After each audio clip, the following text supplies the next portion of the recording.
What is going on, everyone, and welcome back to my channel. I hope you're all doing well. Now, today I've got for you 3 hours of some of the most relaxing Reddit stories of the past few months to fall asleep to. If you're new to my channel, make sure to hit the subscribe button before we get into these stories so you never miss one of these episodes in future. Without further ado, I hope you're all relaxed. Let's get into it. Entitled parent refuses to accept I'm blind. You know, it's actually sad how often this sort of thing happens.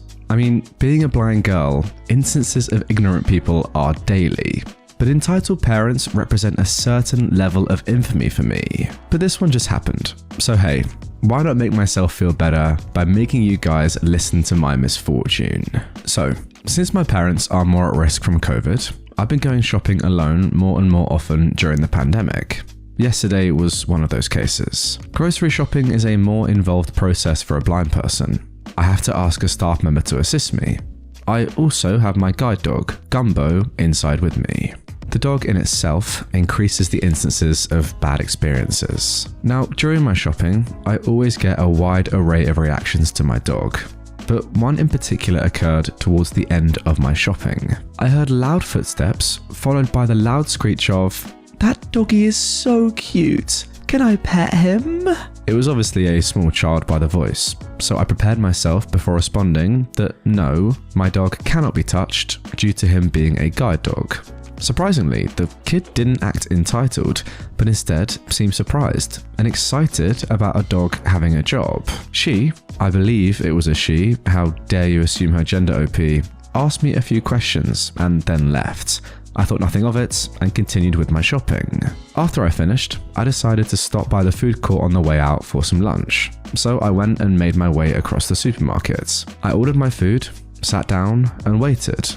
But by some cosmic gracing of bad luck, that is the exact moment that this child and their parent decided to walk close by. I heard the child tell the mother about what I told her, about how my dog is working as a guide dog, that I'm blind and use him to get around, etc. The mother isn't really saying anything, but I can sort of tell by her tone and the few words she does say that she is seeing some issue with what her daughter was told. I decided to listen in, and after the daughter finished her babbling, the mother came up to me. Now, as I said, people coming up to me is super common. I thought nothing much of it. However, the first words out of her mouth were, "Why did you tell my daughter you're blind?" Her tone was very harsh, very accusatory. I immediately knew what was coming, but as usual, I put on a smile. "Because I'm blind. Your daughter asked me about my dog, so I explained what guide dogs are and why we use them." "You're not blind." "Excuse me?" The straight shooting words caught me off guard. "You're not blind. My cousin is blind, so I know what a blind person is like. You shouldn't lie about that. I think you should let my daughter pet the dog. She likes dogs. It's pretty horrific to refuse a child something like that." My hackles arose slightly. "Well, Mom, not all blind people are the same. Just because you know a single blind person doesn't mean you know how all blind people are. And as I already explained, your daughter can't pet my dog due to him being a seeing eye dog."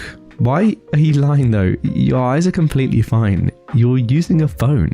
Don't say you're blind if you're going to show you're not at the same time. Why would you lie about this?" "Excuse me, but I'm not lying. My eyes looking fine has nothing to do with anything. Not every blind person's eyes look the same. Look, you're stressing me out. I'd rather you just left me alone." "My daughter wants to pet your dog. She's been well behaved all through today, and it's more than reasonable to let her pet the dog."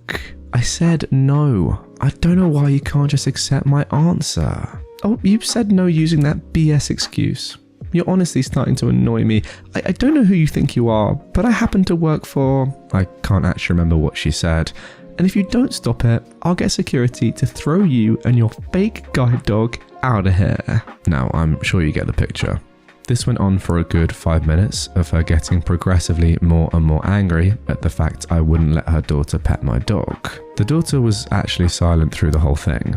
I don't really think she even cared that much. The entitled mum, however, was another story. Eventually, she screamed out, "That's it.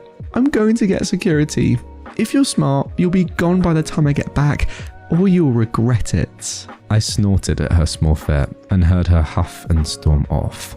By that time, my food had arrived, so I started eating. I didn't really believe she'd go to get security, but with entitled parents, you cannot be sure. About, 5 minutes or so went by of me eating. I was enjoying my fries, browsing Reddit in bliss. But of course, she returned. I heard her stomping from like 15 feet away, and she was raging on to an apparent security guard.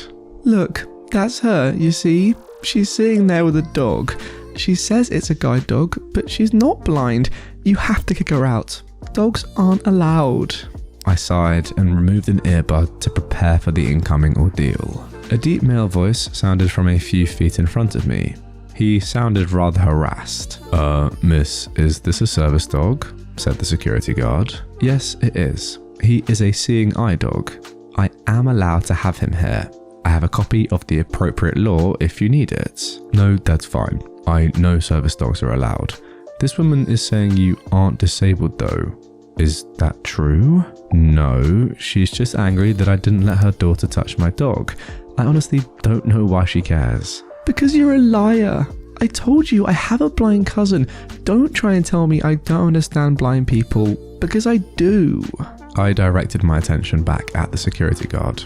I've tried to explain to her that one blind person doesn't represent all blind people, but she doesn't seem to get it. Could you please ask her to leave me alone? I just want to eat in peace. So you are blind? Yes, I am. Can you prove it in any way? No, how could I do that? And why? Well, it's just that she's saying one thing, you're saying another thing. I don't exactly know who to believe, but yeah, I see how proving you're blind doesn't really work. He then spoke to the woman. Why is it exactly that you think she's lying? Are you serious? Are you thick? Look at her eyes. They're not white or cloudy like blind people's are. She's literally looking at a freaking phone.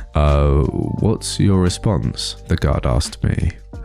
Well, maybe her cousin has those eye symptoms, but not every blind person does. Those symptoms are caused by diseases like cataracts, which I don't have. As for the phone, devices have been accessible to the blind for years. I find it surprising that she has a cousin who is blind and doesn't know that. No, I saw you look at the phone. You were looking at it. I have basic light perception. I can detect light. I direct my eyes to it out of habit because that's where my hands are occupied. Look, it's not my job to educate you on what you don't know. I then spoke to the guard again. Please, just ask her to leave me alone. I don't care if she doesn't believe you. You don't need to stand here and mediate a back and forth as if we're going to agree. I'd just like her to stop talking to me and leave me in peace. I feel extremely harassed. Yeah, I get that. It's just that I can't know for sure if you're blind, so she might have a valid point. What?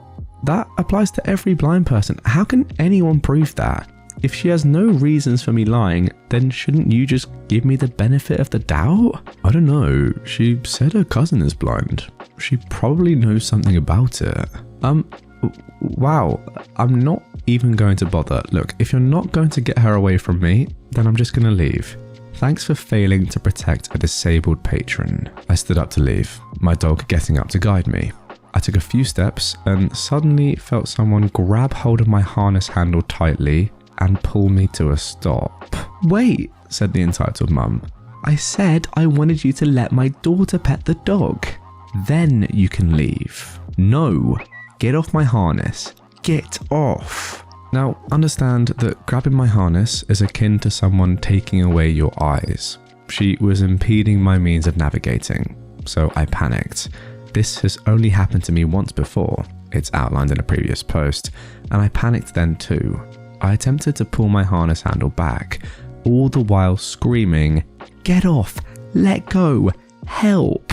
And her screaming in my ear about... Actually, I wasn't exactly listening as I was too busy screaming, but I assume it had something to do with her daughter. The security guard was fumbling around fairly uselessly. Eventually, another security guard hurried over. I heard him bark out, "What's going on? She's taking my guide dog. Help me, she won't let go." "No, she's supposed to let my daughter pet her dog. He said so. I assume at this point that she pointed to the guard. The guard didn't respond, but the way the conversation went, it seemed like he non-verbally indicated that he hadn't said that. Miss, let go of the lady's dog right now, or I'll escort you out, said the second security guard. No, she's not blind. The dog isn't real. Don't just jump in and assume you know what's going on. At this point, I had calmed down slightly, so I could speak in a more coherent manner. Please, just get her off of me. I want to leave. I don't feel safe. Let me leave. Hey, you're all right, miss. Everything's gonna be fine. I then felt the woman's hand being forcibly removed from the harness handle. As soon as I was free, I immediately commanded Gumbo to lead me to the exit. We walked quickly. I heard the woman screeching loudly behind me. The man shouting, "Calm down, just stop screaming." I was still somewhat panicked, but I was able to calm myself down as I hurried towards the exit. It was so chaotic, I very nearly forgot my shopping that I left at customer services because I didn't want to have it around me in the food court where it could be snatched. I left, called a taxi, and came home. It's really stuck with me for the last couple days. But the worst part is that these types of interactions are an almost daily occurrence. Blind people are the targets of constant harassment in public. This woman just went further by physically assaulting me. I know I could have and should have gotten her arrested, but honestly, I was just so panicked. I wanted out of the situation ASAP. So why am I telling the story? In short, spreading awareness. It's important for people to know more about the blind experience and what blind people have to deal with. It's also super important to say, if you're ever a witness to a situation like I just described, intervene. Had that second guard not intervened for me, the situation would have been a lot worse. So I'd appreciate any upvotes on this post to help spread more awareness. And I didn't even get to finish my fries. And there we go, guys. That is the end of that story. A super interesting one. I mean, the thing that stands out to me the most here is the absolute failure of the first security guard to do his job. Like, what is your job as a security guard? Surely it's to protect the people inside the mall, and of course to protect the shops and their stock as well. But why is he even questioning whether you're blind or not? Like, it doesn't matter. That's not what's important. Your ability to see or not is not what's important in this situation. What is important, and what's clear to anyone with common sense surely, is the fact that this woman is just invading your personal space and, you know, getting all up in your grill for no real reason. Like, why? That shouldn't be allowed. I mean, it's not allowed. Like, this security guard trying to justify if what this woman is doing and saying is reasonable, it's not important. That's not your job. Your job is to protect people. Like, come on, this lady is saying, I don't want this woman anywhere near me. Take her away. Pretty simple in my opinion. Thank God that the second security guard came and actually knew how to do his job, because the first one, Jesus, how inept can you be? Sack that bloke immediately. I mean, listen, if you own them all in this story and you're watching this video, I don't want to say it because I don't want people to lose their jobs, but that guy's got to go. Sorry, he just does. It's the only solution. As for OP and the story in general, I gotta say, big props for posting it in the first place. I really liked what you said at the end there because, you know, raising awareness about blind people and their troubles, and the fact that they get harassed every day is just a horrible thing. It's also pretty good to know that, you know, not all blind people have eyes that look the same. Interesting. I wouldn't necessarily have known that. I would have probably presumed that, but coming from the horse's mouth, it's good to know that. Like, don't assume that someone is blind just because you can see their eyes and they look normal. I think that's the overall point here. And as OP said at the end, if you do see somebody with any disability, really, doesn't even have to be just blindness, getting harassed by some horrible woman like this, be the bigger person, get in the mix, get involved, and stop this assault. I found out my sister has been screwing my boyfriend behind my back.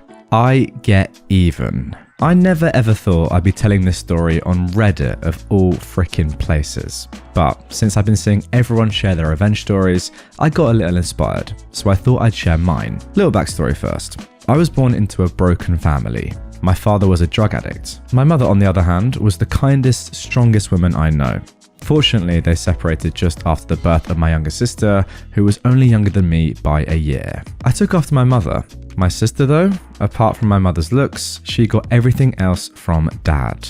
Now, the thing is, my father was a horrible freaking person, even before he became a drug addict. He He was an arrogant, selfish, insufferable idiot, and not only that, he also cheated on my mother multiple times while she was pregnant with me and my sister, and he also physically abused her. He was so horrible to the point that when he left, my mother said that it was the happiest day of her life.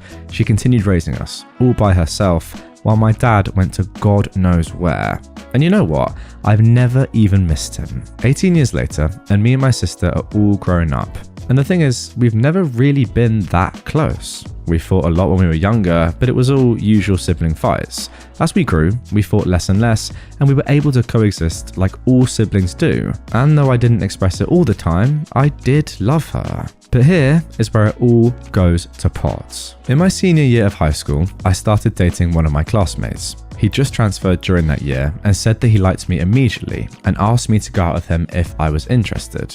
I give the guy a chance. It goes extremely well, and just 2 months later, we were officially dating. He was sweet. He'd treat me to lunch, take me to places, and was just a great boyfriend overall. We continued to date through our first year and second year of college, and he comes over to our house pretty frequently, and my mum even lets him stay the night. It came to the point that he'd come over even when I wasn't there, and I thought nothing of it. I was even glad that he felt so comfortable there. Until one day, just a month before our anniversary, I texted him that I'd be home later than usual because I still had something to do in school. I was already in my third year and I was busier than ever before. Since we usually go home together, he asked me what time do I think I'll be home. And I said probably after dinner, so he can pick me up then. He says okay. Fortunately though, I managed to finish earlier than I thought, and instead of texting him to pick me up, I decided to surprise him by going to his house, since it's been a while since we spent time together and I missed him. When I got there, his sister, whom I was very close with, was visibly confused and immediately asked me what I was doing there. I told her that I was there to see her brother, and she becomes even more confused, saying, "He told me he was going to your house to see you though. He left hours ago." This time, I'm the one who's confused, so I quickly turn around and went home. Now, thankfully, our houses are only 15 minutes apart, so I got there quickly. The next 20 minutes were like hell. I come home to find his bike outside. The house was dark, and I tried my bestest to go inside as quietly as I could. By the time I got upstairs, I hear it. Moans, female and male, the male one sounding particularly like my boyfriend. Tears immediately flood my eyes. I didn't even need to see to know it was him. My boyfriend of almost 3 years screwing my sister. My feet suddenly had a mind of their own, and I yanked the door open. I was seething at this point. This dog was riding him like a mechanical bull. I stood there as my now ex pushes her off of him, shocked as he puts his clothes back on in light speed and starts spewing excuses. I wasn't listening at all. I was sobbing so much I couldn't breathe.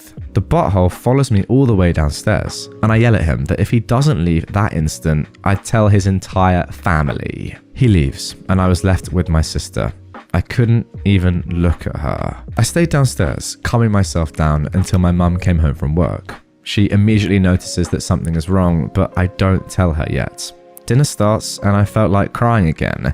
And you know what's even worse? When my sister came down and sat just across from me, I saw no hint of remorse or guilt on her face. Absolutely none. I felt sick. I wanted to vomit. And I swear that at some point during dinner, the evil dog even smirked. A week goes by and I don't say anything. I was so hurt. My ex wasn't saying anything too. No phone calls, texts, nothing. And neither did my sister. Not a single freaking sorry. I felt so defeated. I was crying multiple times a day and I couldn't even focus in school. One day I finally snap and I tell my mother everything. She was extremely disappointed. She scolds my sister, but even she didn't really seem to care. And then suddenly I remembered. My ex had told me his passwords. He told me early in our relationship, and I never bothered to open because I was never the type to go through my SO's messages. I trusted the guy, and this is what I get. Anyway, I managed to open his Messenger account, and there I see it. Hundreds of messages between him and my sister. I felt weak in the knees. It had been going on for almost 4 months. I took screenshots. It turns out they'd been going out while I was still at school. All 3 of us were from different schools. My sister couldn't get into mine because her grades were too low, and so were my boyfriends. My pain quickly turned into anger, and I wanted nothing more than to make them both pay. I couldn't stomach the sight of my sister. The fact that she'd go behind my back like that over some guy made me freaking sick. We were supposed to always be there for each other. After a month, I asked my mother if I could move out and live with my aunt for a while, because I just couldn't take it anymore. She was sad, but she understood.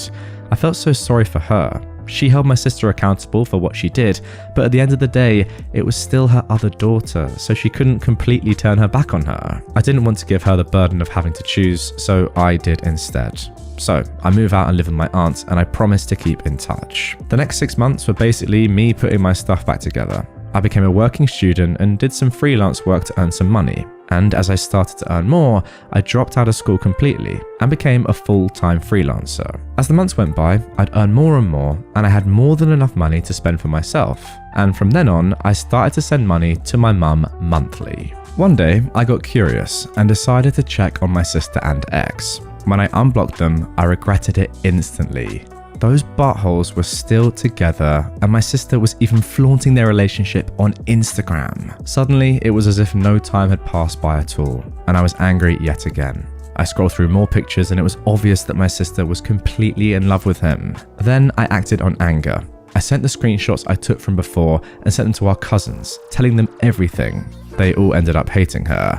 And then I sent it to my ex's sister and also told her everything. She punched him, told their parents, and a day later, I received a text from them apologizing on behalf of their son. It made me feel slightly better. A week later, my mum asked me to come home to spend the weekend. I decided to say yes this time. I stopped by a mall on the way to get a gift for her, and guess who I see? My ex-boyfriend with a girl who wasn't my sister holding hands. I laugh hard. The urge to take out my phone and take a picture and send it to my sister was so strong, but I stopped myself. It wouldn't be painful enough. So I hide where he can't see me and I follow them. After about an hour, she goes to the bathroom. I follow her in there. I approach her when she comes out of the cubicle and I say, "Is the guy you're with your boyfriend?" She looks a little bit scared and confused, but answers yes, nonetheless. I quickly tell her that the same guy is currently dating my sister and even showed her some pictures. The girl was completely horrified. She said she had no idea that he was seeing someone else, and I fought the urge to laugh. I tell her to get rid of him quickly, and I'll tell her everything she needed to know. But I also asked her not to dump him just yet. So she makes up some excuse about an emergency at home, and they go their separate ways for the day. We meet up at a coffee shop close to the mall afterwards, and there I spill everything, including all the details about the cheating. When I'd finished, she looked so mad, almost as if it had happened to her, and then she goes on to reveal that a longtime boyfriend of hers actually cheated on her as well. We talked some more, and as time passed by, I came to discover that the girl was actually really sweet, and I felt sorry that she became a victim of my ex too. She asked me if I was going to get revenge, and I said yes, but I needed her help. I also told her she could say no if she didn't want to, but she said she wanted to help. So I told her my plan and she was all for it. I came home that night excited. My mum seemed pleased, and my sister looked a little angry. I didn't give an F though, since I had the knowledge that my ex-boyfriend, the guy she destroyed our relationship for, was on his way to destroy her. That girl and I talked for the next 3 weeks that I was there, and she would send me screenshots of her and my ex's convo and also pics of them together. We continued to talk even after I came back to my aunt's house, and exactly 2 months after we met, the plan was finally in action. It was a week before my ex and my sister's anniversary. Yes, they had an anniversary, and I was about to give her the greatest gift. By that time, my ex had confessed to the other girl about his relationship with my sister, but she told him it was okay and they could still be together because she didn't care. Little did he know, of course, her and I were basically best friends at this point and had come up with a master plan to ruin his life. I come home again and spent the week there leading up to the anniversary, the longest week of my life. The day finally comes, and after my sister leaves to go to his house, I wait a few hours. Then I FaceTime his sister to ask if the two buttholes were home. She says yes, and then I send it. Dozens of pictures of my ex with the other girl and screenshots of their conversations. One where he was telling her how much he loves her and how he's planning to leave my sister for her soon. There was one where he even expressed how annoying he found my sister and that he sometimes wants to strangle her. a whole bunch of other screenshots where he insults her, calls her stupid, desperate, and many more things. He also said that she was awful in bed and was way too noisy, and that he'd barely touched her the past few days. Ouch. But it wasn't enough for me. The final touch was a 3-minute long video of my friend and my ex having sex. Yes, she gave me her full consent to send it. She was on top exactly how I found my sister and ex before, and she was riding him to oblivion. But I cropped it so her face wasn't shown, but my ex's was in full view. It was hilarious. The guy was enjoying it so much, and I know my sister would probably have a seizure once she watched it. And then I wait. I was still on FaceTime with his sister, and after a while, I hear it. Screaming, objects being thrown, more screaming. His sister then comes upstairs to check on them, and I hear everything. My sister was sobbing, and what's even more screwed up is that my ex didn't even try to deny any of it, and asked her to just leave. Her sister and I continue our FaceTime, talking some more, and she tells me how she's never actually liked my sister, and neither have their parents. They said they'd ignore her whenever she'd come by the house. She would even ask her about me sometimes, just to annoy her. After about an hour, my sister finally comes home, and I sat there, grinning like a devil as she steps into the living room, face puffy from crying. We make eye contact, and I smirked at her and said, "You deserve it," before going upstairs. I don't speak to her again, and for days she refused to even leave her room. The satisfaction I felt was through the roof, and I even told my mum that I could move back in now. But it didn't end there, because my ex had gotten my sister pregnant. A huge part of me wasn't shocked, but my mum of course was disappointed. We had to tell the rest of our family, and they were all disappointed with her as well. Before she gave birth, my sister told my mum she was going to move in with my ex's family, since they have to take care of their baby, and my mum refused to let him step foot in our house again. But since our houses were really close to each other, she agreed. It was pathetic. It was obvious that she still wanted to be with him even after everything he did, but hey, it wasn't my problem anymore. But according to my ex's sister though, her parents weren't too happy about the whole thing, and although my ex said he would take responsibility of his child, he did not want anything to do with my sister anymore. Freaking butthole. So I continued to live my life, working, going out, and focusing on becoming even better. It didn't take long for me to finally be happy again, and all the pain and betrayal felt like a distant memory. I reconnected with my old friends and even started dating again. I also kept in touch with that girl who helped me with my revenge. She of course had dumped my ex, broke up with him just the day after it all went down, and we're genuinely good friends now and meet when we can. I don't keep in touch with my sister at all though, but according to my ex's sister, she's absolutely miserable because she had to drop out of school and my ex barely spoke to her and would always be gone, sometimes for days, and even brought home girls on multiple occasions, having sex with them in the same house that my pregnant sister was in. Oh wow. Oh, and to top it all off, he also wasn't there when she gave birth. What a man, guys. Honestly, I didn't feel sorry for her at all, since she chose to stay with him. But I did feel sorry for the kid for having those two buttholes as his parents.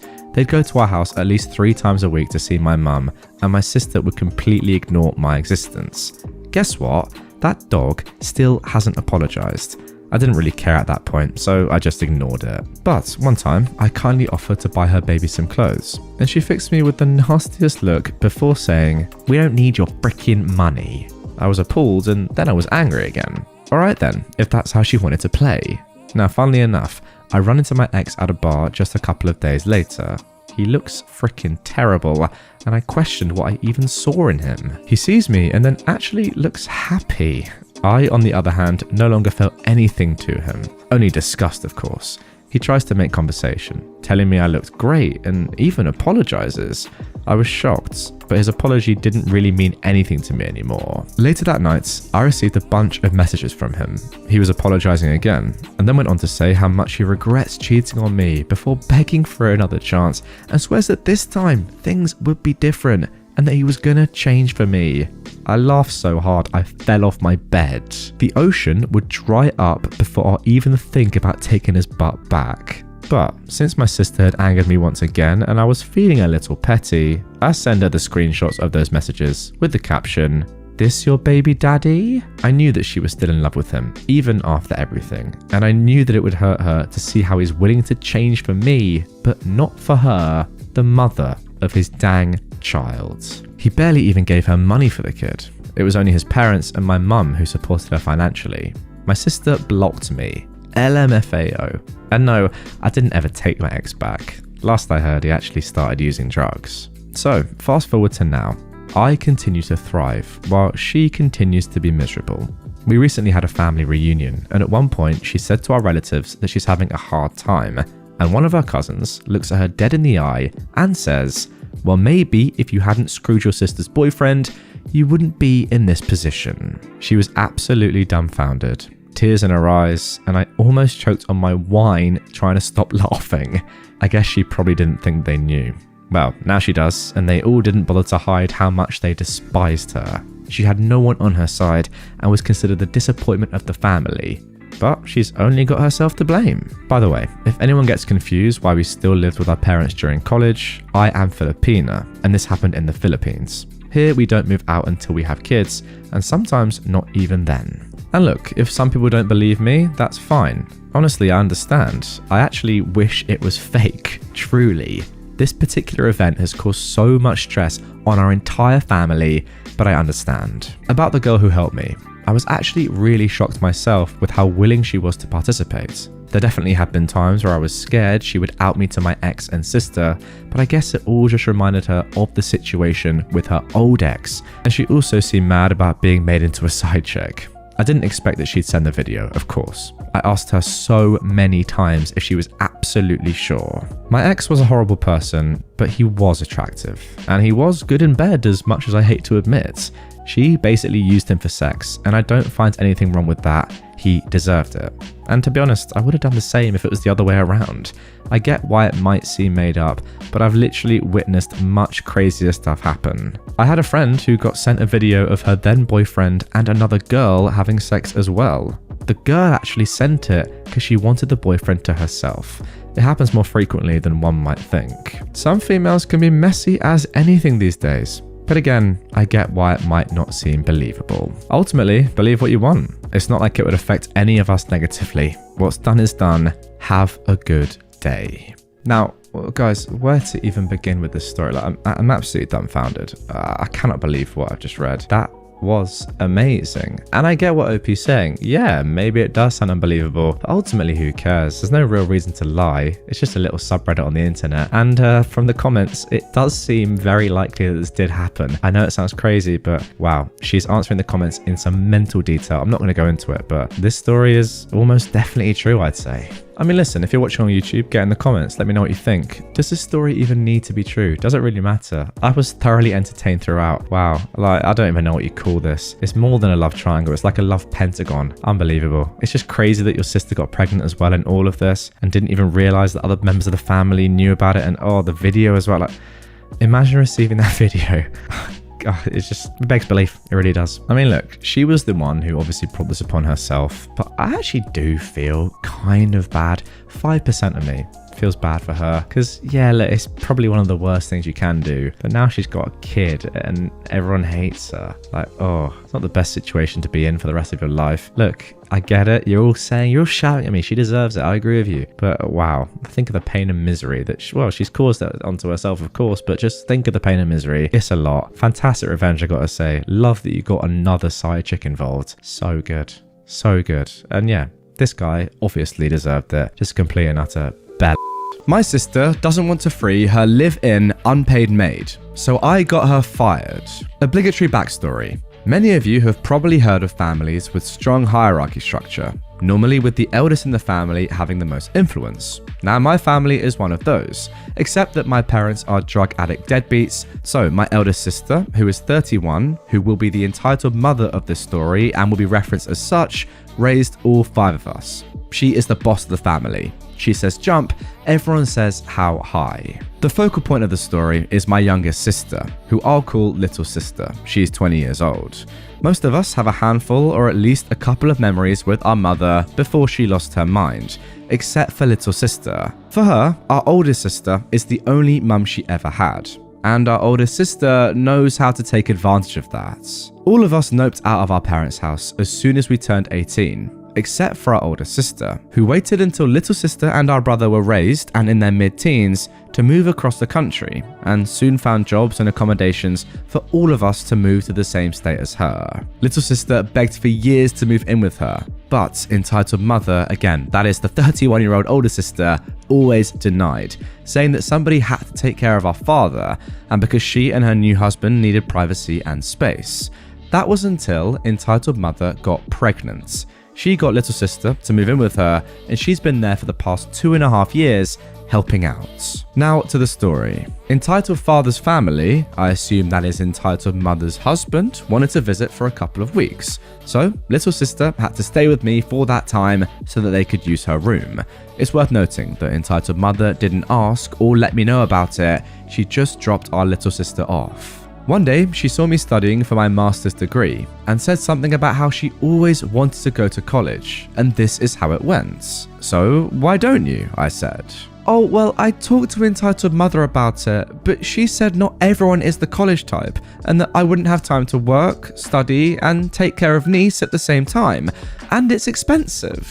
Most people work and study at the same time, and she can put niece in a daycare. I'm sure it wouldn't be that much more expensive than what she's already paying you, but she doesn't pay me. She already gives me food and shelter, and if I need money, I just take a shift at work. And this is how I learned that my sister was not only babysitting, but also cleaning the entire house for free every day. She was only able to work 8 hours per week at her normal job because she was too busy taking care of our niece. Long story short, it took me weeks to convince her to apply to community college, and then more weeks on the actual process. But she finally got confirmation that she would start in September.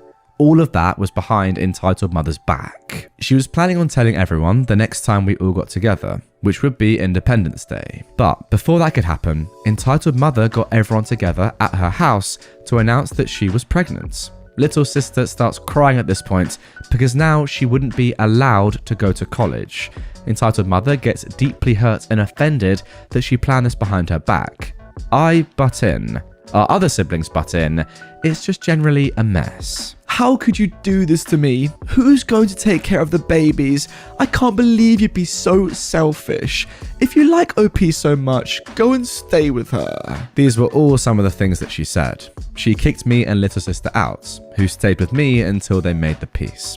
Both of our siblings reached out, one to say that I should have minded my own business, and the other to tell me she was on my side, but wouldn't say anything. After that, little sister moved back with her and didn't go to college, but they agreed she'd get paid $6 an hour and would be allowed to take more shifts at her normal job until the baby is born, and then go to real college after the child turns 1 year old. Look, I know it's messed up, but all of them, especially little sister, worship entitled mother like a god. I waited a year to act on my revenge, making sure my sister had saved enough money to live on her own. So here we go, the revenge. First, what I did was research the legality of paying a homeless person in food and shelter. In the US, and depending on the state, it's legal as long as you do not cross the line and the person becomes an employee. For example, you can give the person a list of tasks you want done. However, you cannot say that it has to be done in a certain amount of time. You also cannot request someone to be somewhere at a certain time. You can ask, but not demand on the time. It comes down to a choice of words. Also, you have to comply with rental laws. If your local laws say that you must give 30 days notice to a tenant, then you must give 30 days notice to this person as well. Now, I had proof of all of the situations. Several screenshots of entitled mother admitting to not paying and not allowing little sister to move out or get a job, and also admitting to kicking her out whenever she wanted. All this technicality seemed worthless since nobody would sue her, but that didn't matter. I just wanted to make sure that her boss knew that if she were to be sued, it would be a sure case. Now, entitled mother works for a civil rights attorney's office, so discovering she has a literal modern day slave would probably get her fired. I could have just created a burner email and sent it all to her boss, but then they would explain to her why she's getting fired, and that would get me and little sister in trouble. So, what did I do? Well, entitled mother was always complaining about one of the bosses on her job that hated her and had tried to get her fired for ages. I went to the company sites, found the woman. Thankfully, she was the only Ashley that worked there. Found her on Instagram and on Facebook. There, she had a post tagging her yoga studio. I went to said studio and created my membership. It took a few weeks of trial and error trying to find exactly what class Ashley belonged to, but I finally found her. Then I went to yoga class every Tuesday and Friday at 8 AM for months, slowly building a friendship with Ashley. Around 3 months in, she asked to follow me on Instagram, and I was already prepared for this scenario, having deleted the few pictures I had with entitled mother. After 9 months, when our friendship was a strong baby, I brought up the crazy coincidence that I found out she worked with entitled mother, my older sister. Before things could get awkward, I said, it's ironic that she works for civil rights, considering, you know, everything. That got Ashley's attention, and I told her everything. I showed her every screenshot. I could practically see her eyes shining. They had their own history that's not important to the story. All you need to know is, entitled mother is a female dog, and Ashley actually wants revenge as much as I do. I told her about little sister's situation, and why entitled mother couldn't ever know about this. This is why being friends with Ashley was so important. If I just sent her the proof and explained the situation, they probably would have just ignored it, since this was a very legitimate reason to fire her, and they wouldn't risk firing her for a minor mistake and maybe getting sued.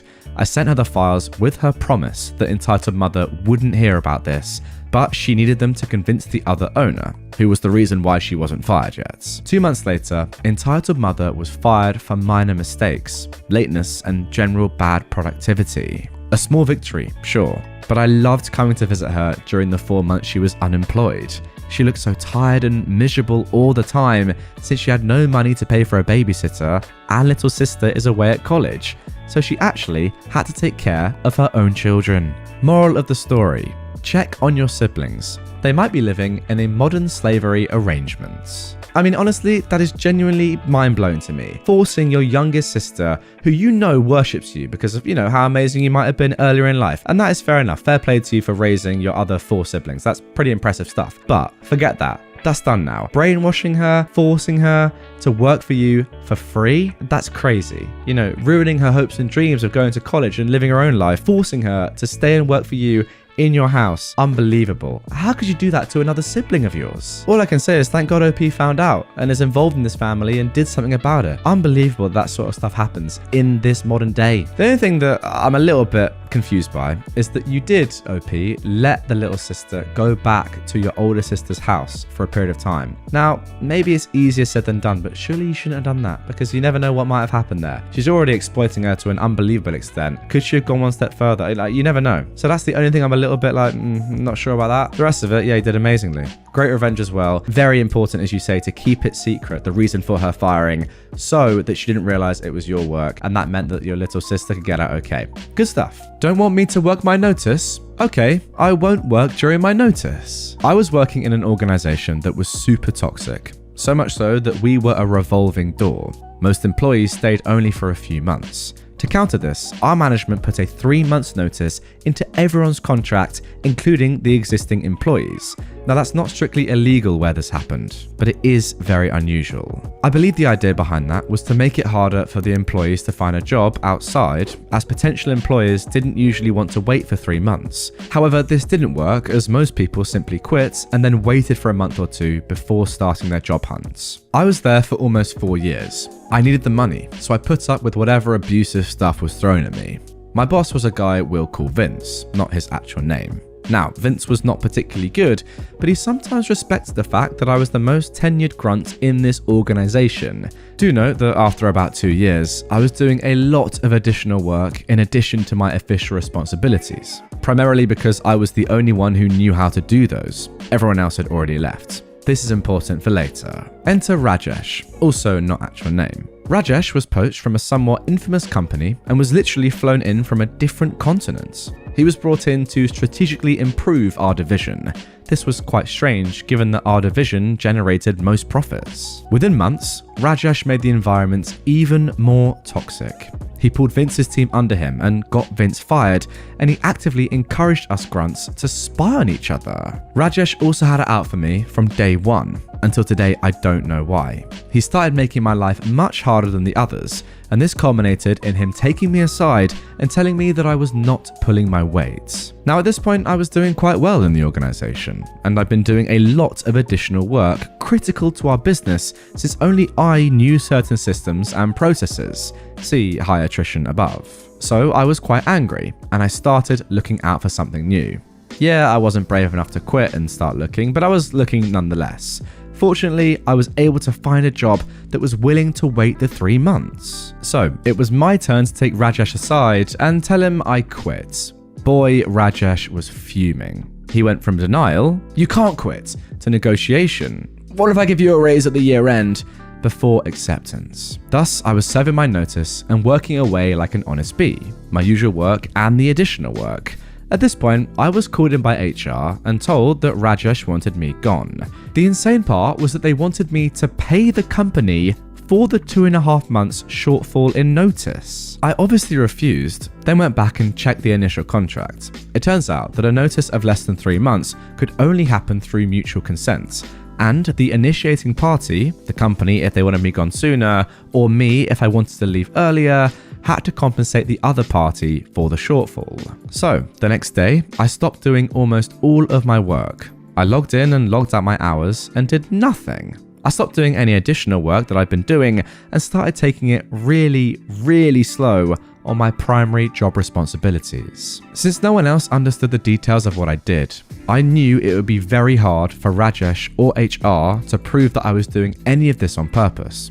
Then I sat back with my popcorn. Soon there was a complete meltdown all around.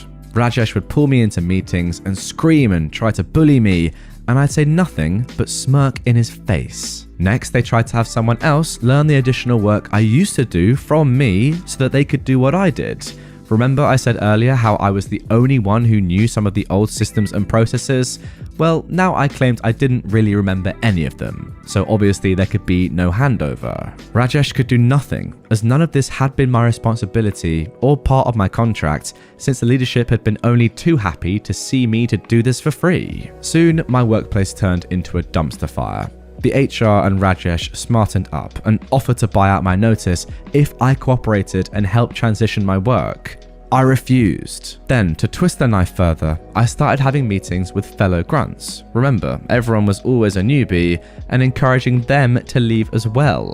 Indirectly, that is. Nothing that could implicate me. HR tried to get me to leave twice more, but I ended up serving the full 3 months. Remember, the mutual consent parts. Honestly, it's like the company forgot that it was made up of people and employees. Because when the people go, the company's nothing. Why do I see so many stories like this? It bemuses me every time and I will never understand it. Oh wow, I've got one comment here that says, "What happened when you left? Did Rajesh get fired?" And OP has replied, no, he ran the division to the ground and got everyone laid off, then left for greener pastures. Last I heard, he was doing very well for himself. That just shows what kind of bloke he is. Embarrassing. Like sacking everyone else off, using everyone else to just, do better for yourself. Shambles of a bloke. Disgusting. Good on you for not just looking after yourself, by the way, but also telling brand new employees that this is not a good place to work at. You need to be quitting. Because, yeah, it's all well and good you doing well out of this, but what about the future employees of this horrific company? They would have been screwed without your advice. So, yeah, selfless. I love it. Good stuff. Rajesh, you disgust me. You really do. Entitled mum calls the cops because of a stuffed toy. So, I really didn't think I'd ever post here. This happened about an hour ago. I am a 30-year-old man, and I'm an introverted person. I rarely go anywhere outside of work and laundry. Today was one of those days where I had to leave my apartment and venture into the mart of walls. I was making my usual rounds through the store to get mostly the same things I always get. Toiletries, candles, cleaning supplies, food, and checkouts. I noticed a little girl, probably 5 or 6, who I will call Nice Kid, with her entitled mother. I only noticed because the kid had on a very blinding pink shirt and hat. brighter than the sun itself. As I do with most kids, I smiled and waved and got a wave in return. That's when the entitled mum noticed her kid smiling and waving at me, and this small yet unpleasant exchange happened. Why are you looking at my kid? Huh? All I did was wave. I was being polite. Sorry. Well, don't look at my kid. Are you some creep? No, I was just being polite. There's no need to get angry about it. I cut the conversation short because I hate talking to people, and she was just insane for me being polite to a kid. I walked away and could feel her eyes trying to melt my head. I saw the lady and her kid 2 more times in the store before I checked out, and each time the entitled woman would pull her cart close to her and give me a death glare. I checked out and was heading to my car and opened my trunk. In my trunk, I have a plush penis with a smiley face that I got as a gag gift from a friend. It's zip tied to the holes in the fabric of the trunk, so when you open it, it goes with the trunk and stares at you in the face. I mostly have it there to get a laugh out of my co-workers. Well, I hadn't noticed the entitled mum and her kid walking out of the store at the same time as me, and her car happened to be 1 row behind mine and 2 cars down. Yay me! It was at this time I heard a high-pitched scream and the sound of the woman stomping over with her kid in the shopping cart. What is that? She screamed, basically in my ear. What is what? That disgusting thing on your door. Are you a pervert? What, this? Pointing to my plush and chuckling. It's a smiling Willy. It was a joke gift from a... She cuts me off and starts screaming at me even louder, which I didn't think was possible. I know what it is. I'm calling the police. You're a disgusting pervert. Okay, call who you want. I didn't do anything wrong. Now the lady actually stopped screaming, but she did pull out her phone and actually called 911. I sat there in disbelief that she actually dialed, but it didn't faze me really. I decided to finish loading my stuff into my trunk, close it, and wait in my car for the police. I waited for about half an hour for the police, but no one came. When I looked out my window, I noticed her vehicle was gone. I took that as my cue and just left. I didn't see any police on the way out or through town. I've got no idea what was up that woman's butt, and I don't want to figure it out or see her anytime soon. I know this isn't the craziest of things to happen, but I figured this small encounter deserved a spot here. All I know is I'll probably shop online for my stuff next week. So there we go. Not gonna lie, I didn't expect to start today's episode with a story about a plush penis, but I'm all for it. It makes a change. I don't think an adult waving and smiling at a kid, just saying hello, and the kid waving and smiling back has ever been considered creepy. It's just polite and it's nice. I don't know why this Karen made it more than it needed to be. I mean, look, I get it. It's good to be careful with your kids, but not every person that smiles at your kid is a creep. Sorry. Also, cops were never going to come out for this plushie, were they? Like, it's an object that's owned by a man.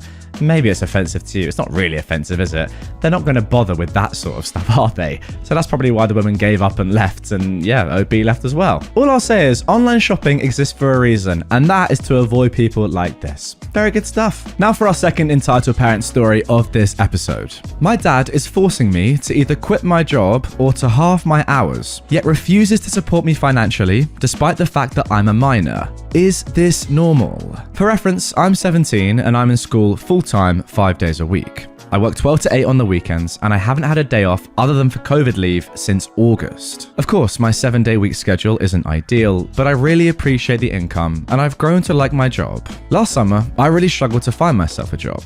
I was 16, and after dropping in and emailing 40 different employers and revising my CV about 1 million times, I lost all hope.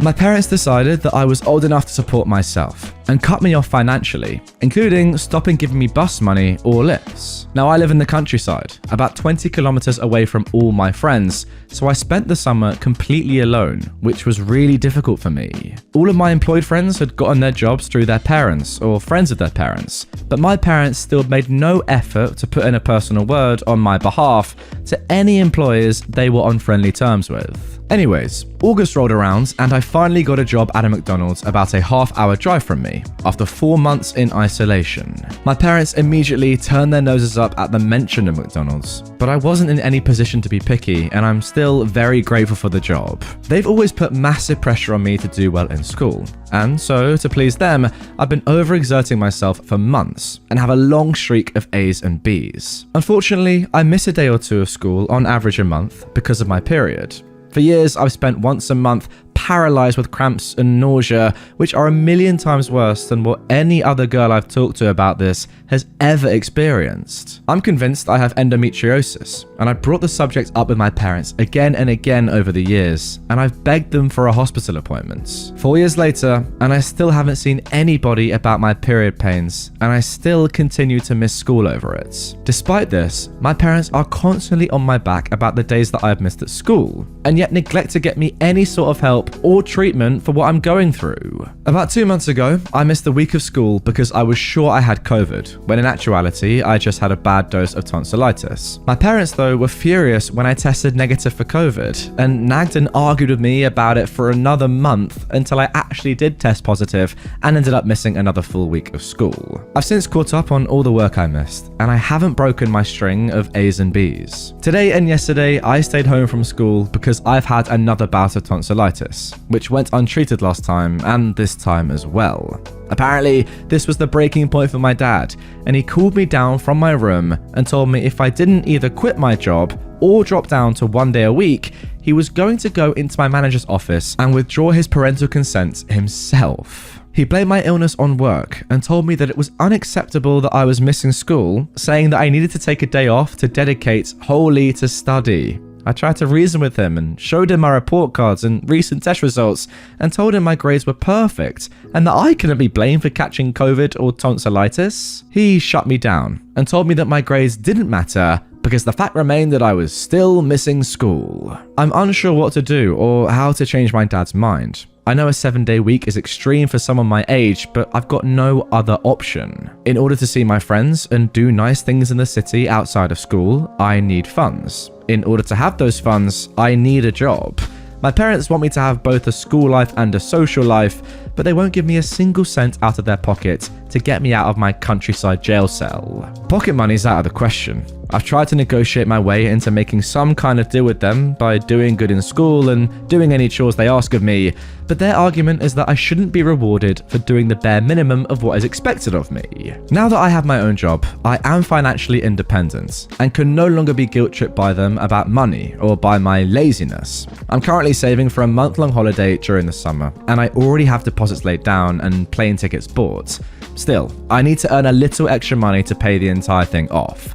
It's my reward to myself for the effort I put in at school and for all those hours I've worked. I really want to do something nice for myself before I hunker down and inevitably quit my job for my final year at school next year. For me, my job allows me to actually do nice things for myself and to see my friends. Quitting it or slicing my income in half is not an option. Without it, my parents have made it very clear that they would not support me or give me any kind of pocket money to get a bus to see my friends or to treat myself. I've proved to my parents time and time again that I can excel in school, take care of my physical and mental health, see my friends, and simultaneously work, but they're still not satisfied. I'm very frustrated by this whole situation, as I'm an only child who is fortunate to have 2 working parents who are married happily. Still, it often bothers me that I have friends with 5 siblings and a single mother who have better financial support than me. Of course, I know people's financial situations are not nearly as straightforward as that, and I don't mean to sound spoiled, but it's frustrating for me and I wish my life could be different. What can I do? Am I being a butthole by not obeying them? Is this fair? Any advice would be appreciated so much. Guys, you know what to do. Get down in the comments, help OP out. Alright, let's get one thing straight very quickly. No, OP, you're definitely not the butthole, and you're definitely not coming across as cocky or you know, being arrogant. You actually seem extremely humble. You're clearly very hardworking, very dedicated, and just a good person. It's a shame the same can't be said about your parents. Now look, as you said, everyone's financial situation is different, and I completely accept that. But for your parents not to give you any money at all, almost forcing you, right, to go and get a job, and then berate you for having said job, that is actually just like shocking, isn't it? What are you expected to do in that spot? You're stuck, you're trapped. As you said, if you didn't have a job, you would be trapped, as you were for that period of time, in your countryside jail cell. You can't do that though, can you? So you're forced to get a job. I don't know what these guys are expecting of you. Surely, out of the money that you two make, you can afford to give your child a bit of money to just go and get the bus and see their pals, and not have to work, and then they can put all their focus into their school stuff. I think these parents don't realize how amazing their child is, how incredible OP is. The fact that at that age, you can go and work 7 days a week constantly being financially independent, and also dominating school is nothing short of unbelievable, I've got to say. I'm not quite sure how these two have produced you, if I'm honest. But hey, props to you. Screw them. Move out as quickly as you can, and yeah, I guess just try and get through school. But as I said, guys, comment down below, give some proper advice to OP, because they're going to watch this video. Trust me, I know them very well. Now for our third entitled parent story. Mother-in-law doesn't know when to quit. My mother-in-law and I don't get along. I've tried for the sake of my husband, but this last incident was the end of the line for me. My mother-in-law has always had this overprotective aspect about her when it came to her kids, which has significantly grown worse with time. Her reasoning behind this behavior is because she felt her mother always took the side of her SO, and so she vowed to only care about her children and not their partners. That didn't bother me initially. I figured if I was on her good side, nothing to really worry about. Until you realize this woman doesn't have a good side. She'd say rude comments to all of her children's SOs. She'd always gossip about my sister-in-law's boyfriend, saying he was a drunk and always took her daughter's money, even though her daughter didn't have a job, and her boyfriend would be the one paying for the apartment her daughter lived in and all of her clothes and food. She hated my brother-in-law's now ex-girlfriend because she was Chinese. She would state things like she's dirty and gross, and wait for it, gave me the coronavirus. I've got no doubt in my mind that my mother-in-law is part of the reason why they ended up breaking. I never once saw my brother-in-law stand up to his mum regarding any rude comments she ever said about his girlfriend. He'd simply turn away and ask everyone else to handle her. Like, really, dude? I never understood her thought process, because the things that she would come up with would be outright delusional. It was only a matter of time before that crazy would make its way towards me. And boy, did it. When we were at her house, she blew up on me one night because I wasn't doing anything. I didn't help clean up or anything, but neither did anyone else. Well, apparently, I needed to clean off the dinner table and wash the dishes for 7 people while at her house. Even my brother-in-law agreed, even though he would literally sit on his phone the entire time while everyone else does prep work or cleans. So the next night I did it, even though my husband protested against it because I was a guest at her house. She'd be in these weird moods where she wouldn't even acknowledge me when we came over. She just went straight to hugging my husband and saying how much she missed him while giving me a "who's this dog" look. My husband would sometimes force me to initiate the hello and hug, but it came to the point where it was like, why should I when she doesn't like me? It started to get worse when I did something. Even while at my own home, mind you. She'd flip out and start yelling, and all of them would need to calm her down. When she'd be at our house, she apparently would expect to be treated with the utmost respect, which is where my petty butt came back in with a no. You do not get to be disrespectful or callous to me in my own home. The icing on the cake is when my mum was with us and we stopped by to say goodbye before heading out. She was talking to my mum, asking my mother all of these weird questions about her name and everything. She took pictures with my mum and then she looked at me and then snapped. She started going off about how I'm the reason her family has so many problems. She's been through hell because she hasn't been able to see her son for so long. I was in utter shock. I didn't know what to say. I was simply looking at my husband like, what is going on? Then she gets up in my mother's face, asking her a bunch of questions about why we got married, telling my mum that I take money from them and my husband, that she sees me take away money from my husband, and that I'm a bad person. My mother didn't say a dang word. But my heart sank when she started to cry because my mum had gone through hell and back with an evil, vindictive mother-in-law of her own during her 35 years of marriage with my dad. My husband defended me and my mum, even with my mother-in-law screaming at me that she was going to call the police on me and put me in jail. He tried to talk to his mum about her behavior and that it was unacceptable, but she refuses to apologize and she still believes she did no wrong. Her whole reasoning for snapping like that is because her friend told her that women will sometimes marry men and have them kidnapped and killed to take their benefits. On top of that, she doesn't think my mother is my real mum, and actually she thinks she is helping me in the process of killing my husband. At this point, I'm convinced my mother-in-law belongs in a mental institution. My brother-in-law and sister-in-law believe that my mother-in-law did no wrong and that she had every right to behave that way. They keep telling my husband that this is your family and that he should put them first before me. I told my husband that because of how disrespectful his mum was, I do not want her at our house anymore. If he'd like to go spend time with his family, he can freely do so by going to visit them. Is it wrong of me for being tired of being treated like I'm disposable to my in-laws? For asking for something as simple as common decency? I've never acted out or caused a scene in front of them. I've done so much for these people and they don't see it. Till this day, I'm still excluded from the family circle because I refuse to stand for this when behavior is rude and condescending. Alright, so pretty much what OP is saying is it wrong of her to be tired of being treated like trash? No. That is a simple answer. There you go. Solved all your life's problems. Thank me later. I do think it's pretty incredible in stories like this, where so much has happened and someone has had to suffer so much abuse that they actually get to the point where they are genuinely wondering if they are in the wrong. Like me reading this objectively as someone who doesn't know these people, it is so obvious. Like it's obvious to you guys as well, listening, watching right now, that OP's done nothing wrong. They've actually been very patient and that this mum is completely mental. And yes, she probably, to be fair, should be in a mental hospital. The stuff about killing husbands and your mum, OP, not actually being your mum, but just a random woman helping you to do this. Yeah, that's a bit deluded, isn't it? But you get what I'm saying? It's kind of sad that OP is genuinely not sure whether she is in the wrong or not, when it's so obvious that she's actually just done really well and is having to deal with someone that is an absolute psycho like this. I was called an ungrateful brat, so I acted as such. This whole thing happened a year prior, but the repercussions are still happening, and I hope they continue until the day this monster dies. This will be long, so buckle in. Background. Growing up, me and my sister had no love towards our father whatsoever. I'm not going to bore you with details, but alcoholic, abusive, violence are the few words that come to mind. When my sister got accepted into a much better, but also further high school than our local, she moved immediately and rarely visited. We were 10 years apart, so I was 4 at that time. I grew up resenting her for leaving me to deal with his BS all by myself. But now I understand better, and we're on good terms. My local factory was so big that it supported my whole town. Virtually everyone worked there, so everyone knew each other. My parents did too, but then it's purchased by the Defense Ministry, and they decided to cut off anyone without at least a high school degree. My mother was let go, and this was after she'd had me 4 months.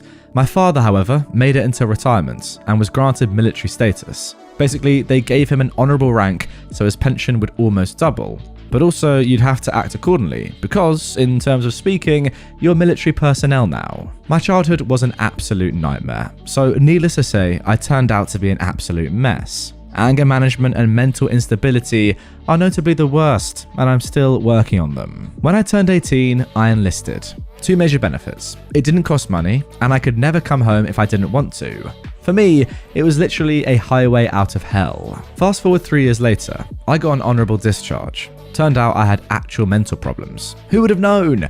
I got a bulk load of money, and even more in the following months when they were able to process my military insurance. I came home to find my town incredibly underwhelming, and my father hadn't changed a bit. Now, not wanting to spend the rest of my life in this hellhole, I took what I could and moved to the city where my sister was living. The last words dear old dad said to me were, "You'll never make it." Because apparently being discharged for a mental illness showed that I was a coward. Also, I think he didn't like that I was tougher than the boy who used to obey his every word that I once was, and that I'd stood up for myself more in the few weeks I've stayed with him than the entire first 18 years of my life. I moved to a new environment, took up a blue-collar job, I was pretty beefy thanks to the military, and decided to pursue a career in IT, all the while taking care of my mental health. When it all started, sometime during this time, my dad got diagnosed with cancer. I was told it wasn't dangerous, but operations were required. My sister had actually reconciled with him, partly because of my mother, a few years prior, and would occasionally bring my niece home to visit them. She was quite successful, so she decided to pay for the whole thing. Operations, treatment, hospitals, recoveries, it was all hers. She paid for this while moving into a new house and buying her first car. Those things are pretty expensive in my country. By the way, OP is Vietnamese. My father had a huge bank account because of his pension, but he didn't have to pay a single penny. After a year or so, he's in recovery, and all in all, things are good. During this time, I was struggling with working and studying, living paycheck to paycheck, and I had to rely on a social program to get treatment for my illness. I visited him after every operation, though it wasn't anything tearful. If he didn't poke me, I was fine. After nearly a year of staying at my sister's house, he and my mother headed home after his doctor gave him the go-ahead. At that time, I was looking for a new job because the current job was horrible and it made my mental health actually worse. And I was lucky to find one where most of my skills were transferred and I had enough time to finish my studying. One day, my mother called in tears and asked me to come home that weekend. She told me that my father had been seeing someone else. Now, I must admit that I didn't trust this man, but at that point, I thought she was being paranoid. She still is, up to this day, about everything, and I resented the thought of going home on a 4-hour trip both ways just for something that's utterly unimportant. So I calmed her down and swept it under the rug. Fast forward a few months, I got another call, this time from my sister. She came to visit that week with my niece to inform us that she was 3 months pregnant. What was supposed to be a happy reunion, though, turned into an absolute poop show. Apparently, when my father left his phone unattended for a few minutes, his mistress sent him a very sexy picture and my mum saw it pop up. Needless to say, all hell broke loose. My sister said that was the first in many years that she'd seen my mother scream bloody murder at my father. And when he tried to hit her, my sister threw herself in between, which prompted her husband to throw himself in between. Because, you know, she's 3 months pregnant. It all ended in a very teary trip back to our city after hours of hurling insults at each other. The only good thing that came out of it was my mother somehow was able to bring his phone with her. We convinced my mother to get a divorce, but she's the submissive housewife who thought divorces were worse than boiling live puppies, and I think back then she still somewhat was hoping that he'd turn around. They'd been together for almost 35 years at that point, so I figured something must have been there. She didn't want to go through the divorce, so we dropped it and decided to cut him out for good. Lo and behold, half a year after the incidents, my father's side of the family started to contact me. I have a strict no-call policy, where the only people allowed to call me outside of work hours are my mother, my sister, her husband, 3 of my best friends, and only recently my boyfriend. So, to my bamboozlements, my father, his sister, and his mother all called me within a day. They suddenly acted so nice, convincing me to come and visit them. Obviously, that was all a ruse.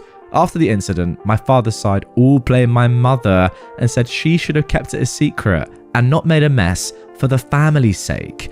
They also disavowed me and my sister because we were ungrateful brats after we didn't accept their ultimate argument: he's your father after all. Out of morbid curiosity, I ventured back alone to see what the calls were about. Turned out they wanted to sell his house. It was on my grandmother's land. Back when he was about to undergo his first operation, we didn't know how it would turn out, so we transferred the house to my name because apparently inheriting a dead person's estate in my country is a living nightmare. Out of convenience, we convinced my grandmother to give me the land as well, since she was very old, 80 at the time.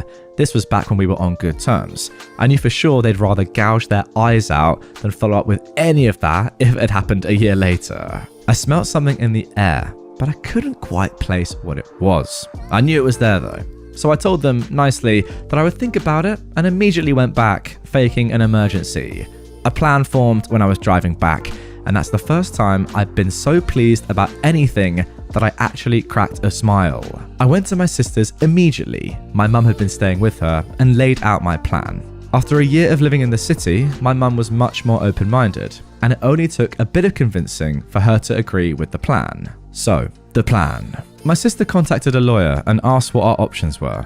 Because both the house and the land were in my name, they had no claim to them, and any paper that didn't have my signature on it would be considered useless under the law. They could try and claim it was rented out, but then they'd have to move far away in hope that I'd never be able to locate them, and I knew that that would be too much trouble for a couple of old folks. They could claim it's his life achievement, but because he and my mother never divorced, it's technically half hers as well. This is when I came up with an idea. I asked the lawyer, what if my mother filed for a divorce? He said it's highly unlikely the court would reward my mother's full claim unless we could prove that he was unfaithful before the separation. To his surprise, I could. Remember the phone that my mother brought back from that day? It was smashed during the fighting. but generally was still in one piece. She'd asked me to throw it away a few days afterwards, but my lazy butt just brought it back to my place and threw it in the loft. Sufficient to say, it provided us with more than enough proof of his indecency. Now guys, I just want to jump in here and say that in Vietnam, infidelity is actually a crime. It's one of the rare countries where infidelity is a crime, but it's a crime. That is the reason why proving OP's dad's indecency is such a big thing here. Let's carry on. The execution.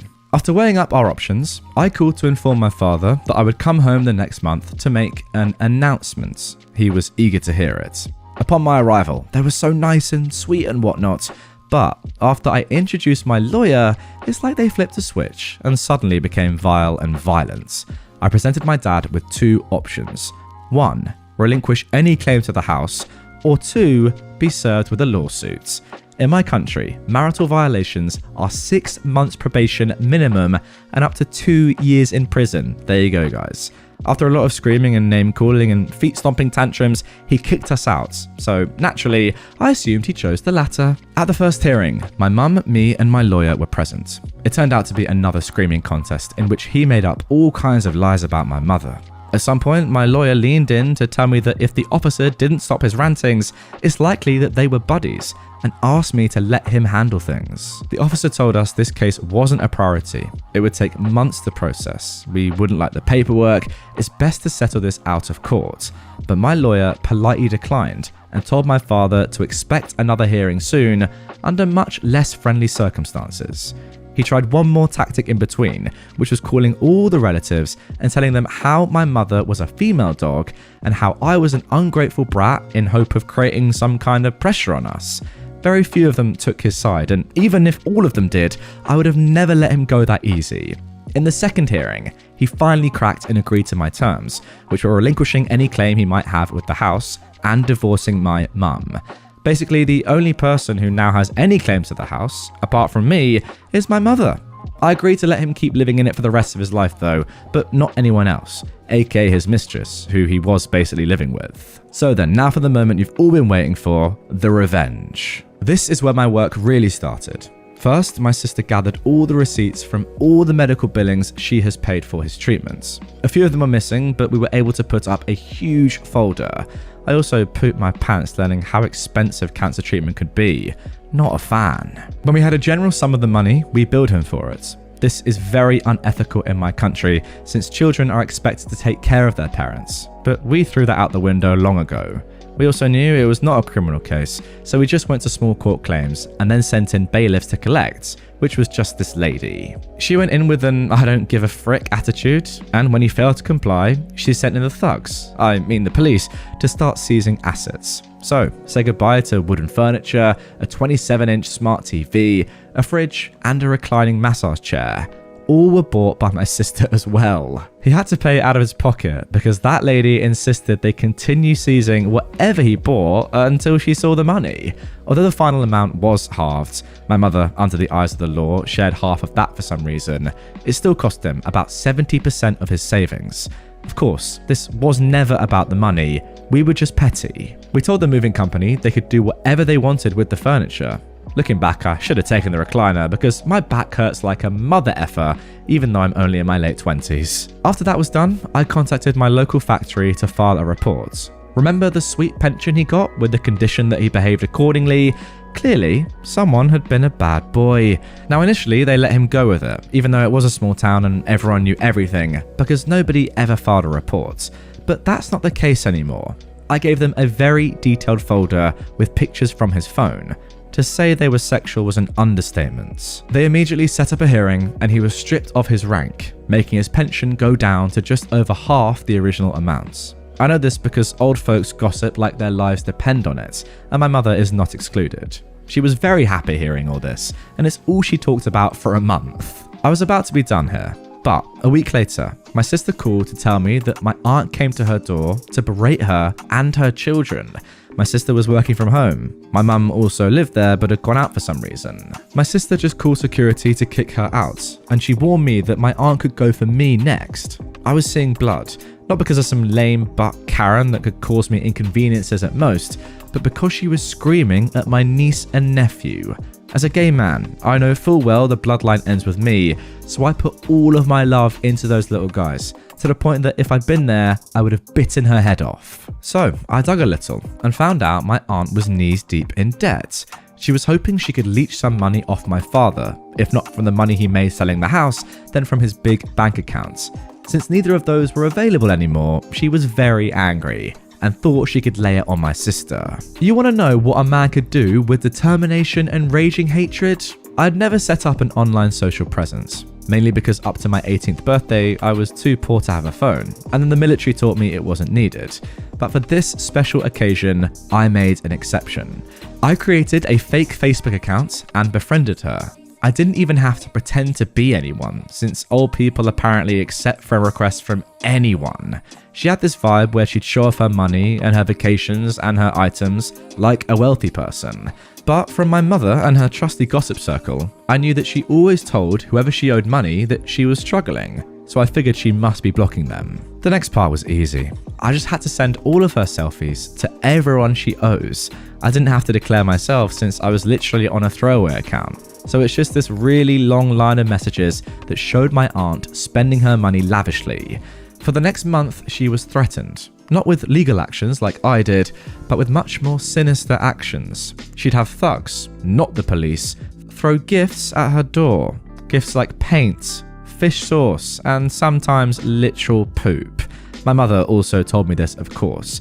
She finally figured out what I was going to do when I told her to find me a list of all the people that she owes. Now for the pro-revenge. As much as I want to take credit for this, the idea wasn't mine. Forgive me for I once again have to lay a bit of background. My father's side of the family is this very traditional family where you would have a person acting as the head of the family, deciding on things that matter. This was way before the war, so obviously they don't do such things anymore. But the head of the family still has a certain voice, and there's this once-in-a-year ceremony where we gather together to pay tribute to our ancestors. During the ceremony, the head of the family will give a speech, and then some announcements like who died, who got married, who gave birth, etc, etc. Then there'll be a celebratory party where we basically just get very, very drunk. My great-grandfather was the head. He had 3 sons, and 2 of them died during the war. So my grandfather took the mantle, then my father, and eventually me. This whole side of the family is in another town that's like 3 hours away from our town, mainly because my grandfather didn't expect to be the head, so he moved out seeking opportunities. I found these gatherings rather redundant and unnecessary, but that year I was actually looking forward to it. My father tried to keep the actual date of it hidden. It wasn't fixed, but generally it was sometime in June.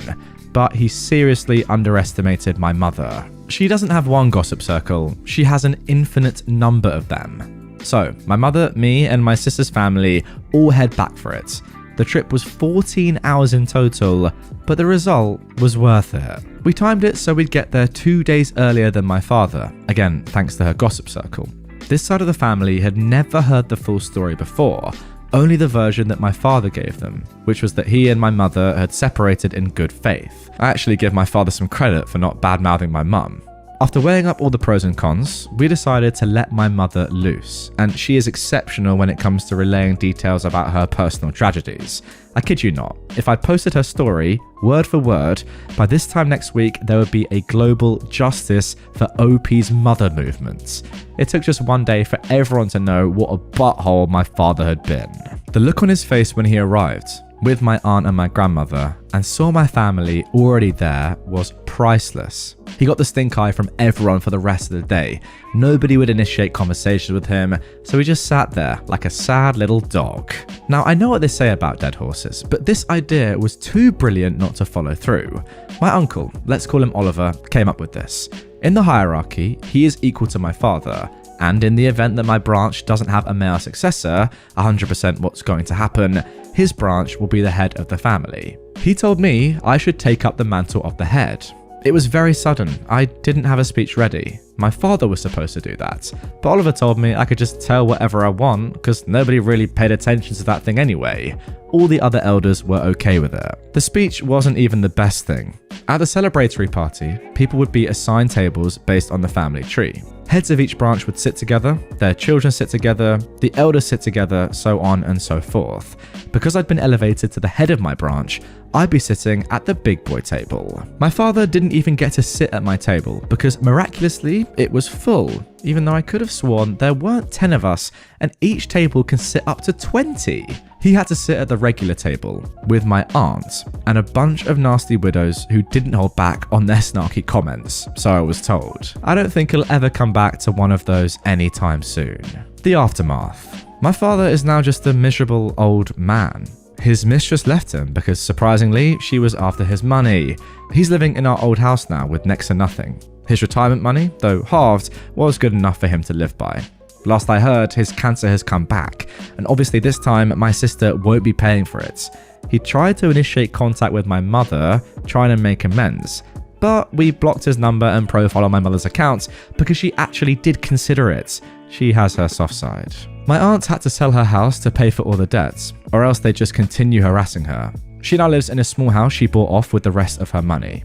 I felt bad for her husband because he's actually chill and quite nice, but he's not the most decisive, and therefore doesn't really confront her. I hope he's doing better. I've got no empathy for her only son though. Let's just say the apple doesn't fall far from the tree. How do I know all of this? My mother's gossip circle, of course. I left my grandmother out of all this because she's very old. She's not demented in any way, she's perfectly sane, but she loved her son too much to admit he's in the wrong.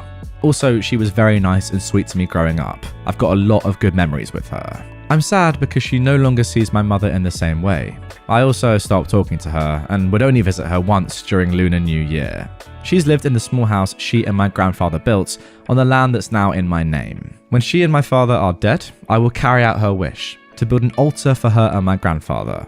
Whether or not my father will be included is still up for debate. And there we go, guys. That concludes this epic tale of revenge. As I said, it's worth remembering that in Vietnam, infidelity is illegal. It's not just like cheating here or, in America, wherever you guys are watching. It actually is illegal. So it's a crime. It's a lot more serious than it would be in other parts of the world, perhaps. That's why I guess this revenge became a little bit more nuclear than it may have been otherwise. But I mean, look, no one likes a cheater anyway. But yeah, in Vietnam especially, it's definitely not a good thing to do. It is pretty incredible, really, how one part of a family can just absolutely decimate another part and it be so justified and so worthwhile. There's something horrible about people just trying to, live off others and skimp off them, just take all their money. Like this aunt, for example. What a horrible person. I'm sorry. But acting as if you've got loads of money, spending loads of stuff, and then not even repaying your debts. You're just a tragic person, I'm sorry. It's just true. As for the dad as well, a terrible person, obviously. No one likes a cheater at the best of times. Opie has actually said, which is something that I think is very fair of them, that if the dad had just been open and said, look, this is going to happen, I'm not feeling a certain way anymore, just been completely, good with it, honest and acted in good faith, then her and her sister and her mother, etc. would never have gone to these lengths. But instead, he tried to scream and punch his way out of it, and yeah, that didn't really work, did it? One last thing that I think I would have done personally, just to make it as nuclear as possible, is to kick him out of the house. Give him nothing. But, maybe your mother wouldn't have wanted it. You do seem like a genuinely kind person, so maybe you thought that was a little bit too far. Just something that came to my mind. Comment down below. Would you have kicked the dad out entirely? Up to you lot. You decide. Entitled Grandpa thinks we should take his 5 grandchildren to Disneyland. My older sister Pam and her second husband Jerry, not real names, have custody of Jerry's 5 grandchildren. Jerry's son and daughter-in-law are currently serving prison terms for a white-collar crime. The children range in age from 15 down to 5. Pam has and had 2 daughters from her first marriage. I was very involved in my nieces' lives while growing up. My husband and I don't have any children, and we often took the girls together and separately on trips, amusement parks, camping, age-appropriate concerts, and other things. The girls were close in age and had similar interests, so it made things easy to take them places together. Unfortunately, the younger of my nieces died in an automobile accident when she was 18. The older niece now lives over 1,000 miles away, so we don't see her or her only child very often. At a recent family gathering, one of Jerry's youngest grandchildren came up and asked me when I was going to take her and her siblings to Disney Worlds. I told her she must have me mistaken for another person, because I wasn't going to Disney World, so I wouldn't be taking her and her siblings there. She ran off to Pam and started crying. Later, Pam and Jerry asked to speak with my husband and I privately. They wanted to know why we don't take Jerry's grandchildren on trips like we used to take my nieces. It turns out they had told the children that we would take them all to Disney World sometime. Needless to say, my husband and I were shocked. We never took my nieces to Disney World. Most of our trips with them were in our home state or the neighbouring states. Plus, we were younger and there were only 2 of them, so we could keep up with them rather easily. Not to mention the cost of taking 2 children is much less than taking 5. My husband and I have been cutting back on expenses and expenditures because we don't know what will happen with the economy and we don't want to jeopardize our own retirement plans. Also, we're basically strangers to Jerry's grandchildren. We didn't meet any of them until Pam and Jerry took custody of them last year, and this family gathering was the first time we've met all 5 of them. Jerry said that they expected us to take the grandchildren on trips, like we'd taken Pam's daughters when they were children, because we had no grandchildren, just like we didn't have children. He said we should be happy to have this opportunity to play like we have grandchildren. When we said we'd pass on this opportunity because of the reasons mentioned above, and that these are Jerry's grandchildren and in no way are related to either my husband or myself, Jerry blew up and called us selfish, and said they'd expected us to help out when they took custody of the children, storming off. You know what, wow, just because you've taken other family members on holiday years in the past to places that are not very expensive, you must now take my 5 grandchildren to Disneyland for like, it is mental. It really, really is. The logic, I've got to say, it shocks me to my very core. It really is the classic, isn't it? You have no children, therefore you've got loads of spare money, and we expect you to spend some of that on our children and our grandchildren because we have to spend so much on them normally. Come on. Pitch in. How about this? These people chose not to have kids because they wanted to keep their money for themselves. It really is an unbelievable thought process, isn't it? But some people just don't get it. Mental. Entitled mum insists her son wasn't drowning. I was a lifeguard for 6 years at a municipal pool in my hometown. We had clear-cut rules, like a required swim test to go to the deep end, swim the width of the pool without touching the ground, and tread water for 1 minute, and no life jackets in the deep end. This was upheld for everyone. Swim team stars and visitors alike had to pass the test, and pass again if there was doubts. It was a small town, so the lifeguards knew who was who, and it was a simple system. Over the 4th of July weekend, my last year there, we had a family come into town, and they had this 4 or 5, maybe even 6-year-old boy who insisted he could swim fine enough to go in the deep end. I told him he had to pass the test first. The mum came over and told me that they were from a city, and they let him swim in the deep end there, and he could swim fine. I told her I didn't care. Rules were rules, and he had to pass the test. She huffed and went and sat in the observation area. Her son failed the test more than once, with more than one lifeguard. But the kid still ran and went to the deep end. He swam out to the middle, of course, where none of the tools we use to drag people to the side can reach, with just his face above water. Then, he starts moving his arms to push himself under and back up, since he wasn't able to touch the ground, and starts paddling frantically, but not moving anywhere. Where I was trained, this is active drowning. I was on the floor, so I jumped in and swam him to the side, him kicking me and yelling to his mum. I put him on the wall and said he had to stay in the shallow end. I got out and his mum was in my face yelling, "Why would you do that? He was fine, that's just how he swims." I simply told her that was active drowning, and the other floor lifeguard backed me up. She took all her kids and left, not without getting the number of my boss, who just told her, "Sorry, my lifeguard saved your kid." I will never forget that. I kept my training for 9 years, and that was the first and only time I had to jump in after someone. We usually could mediate another way, but mostly all the kids that came were very good swimmers because they were there daily. And the only thing the parent had to say was, "Why would you do that?" Alright guys, how about this? I've got a suggestion. Chuck the kid back in and just let them drown. And look, you might think I'm being sarcastic or joking, I'm not.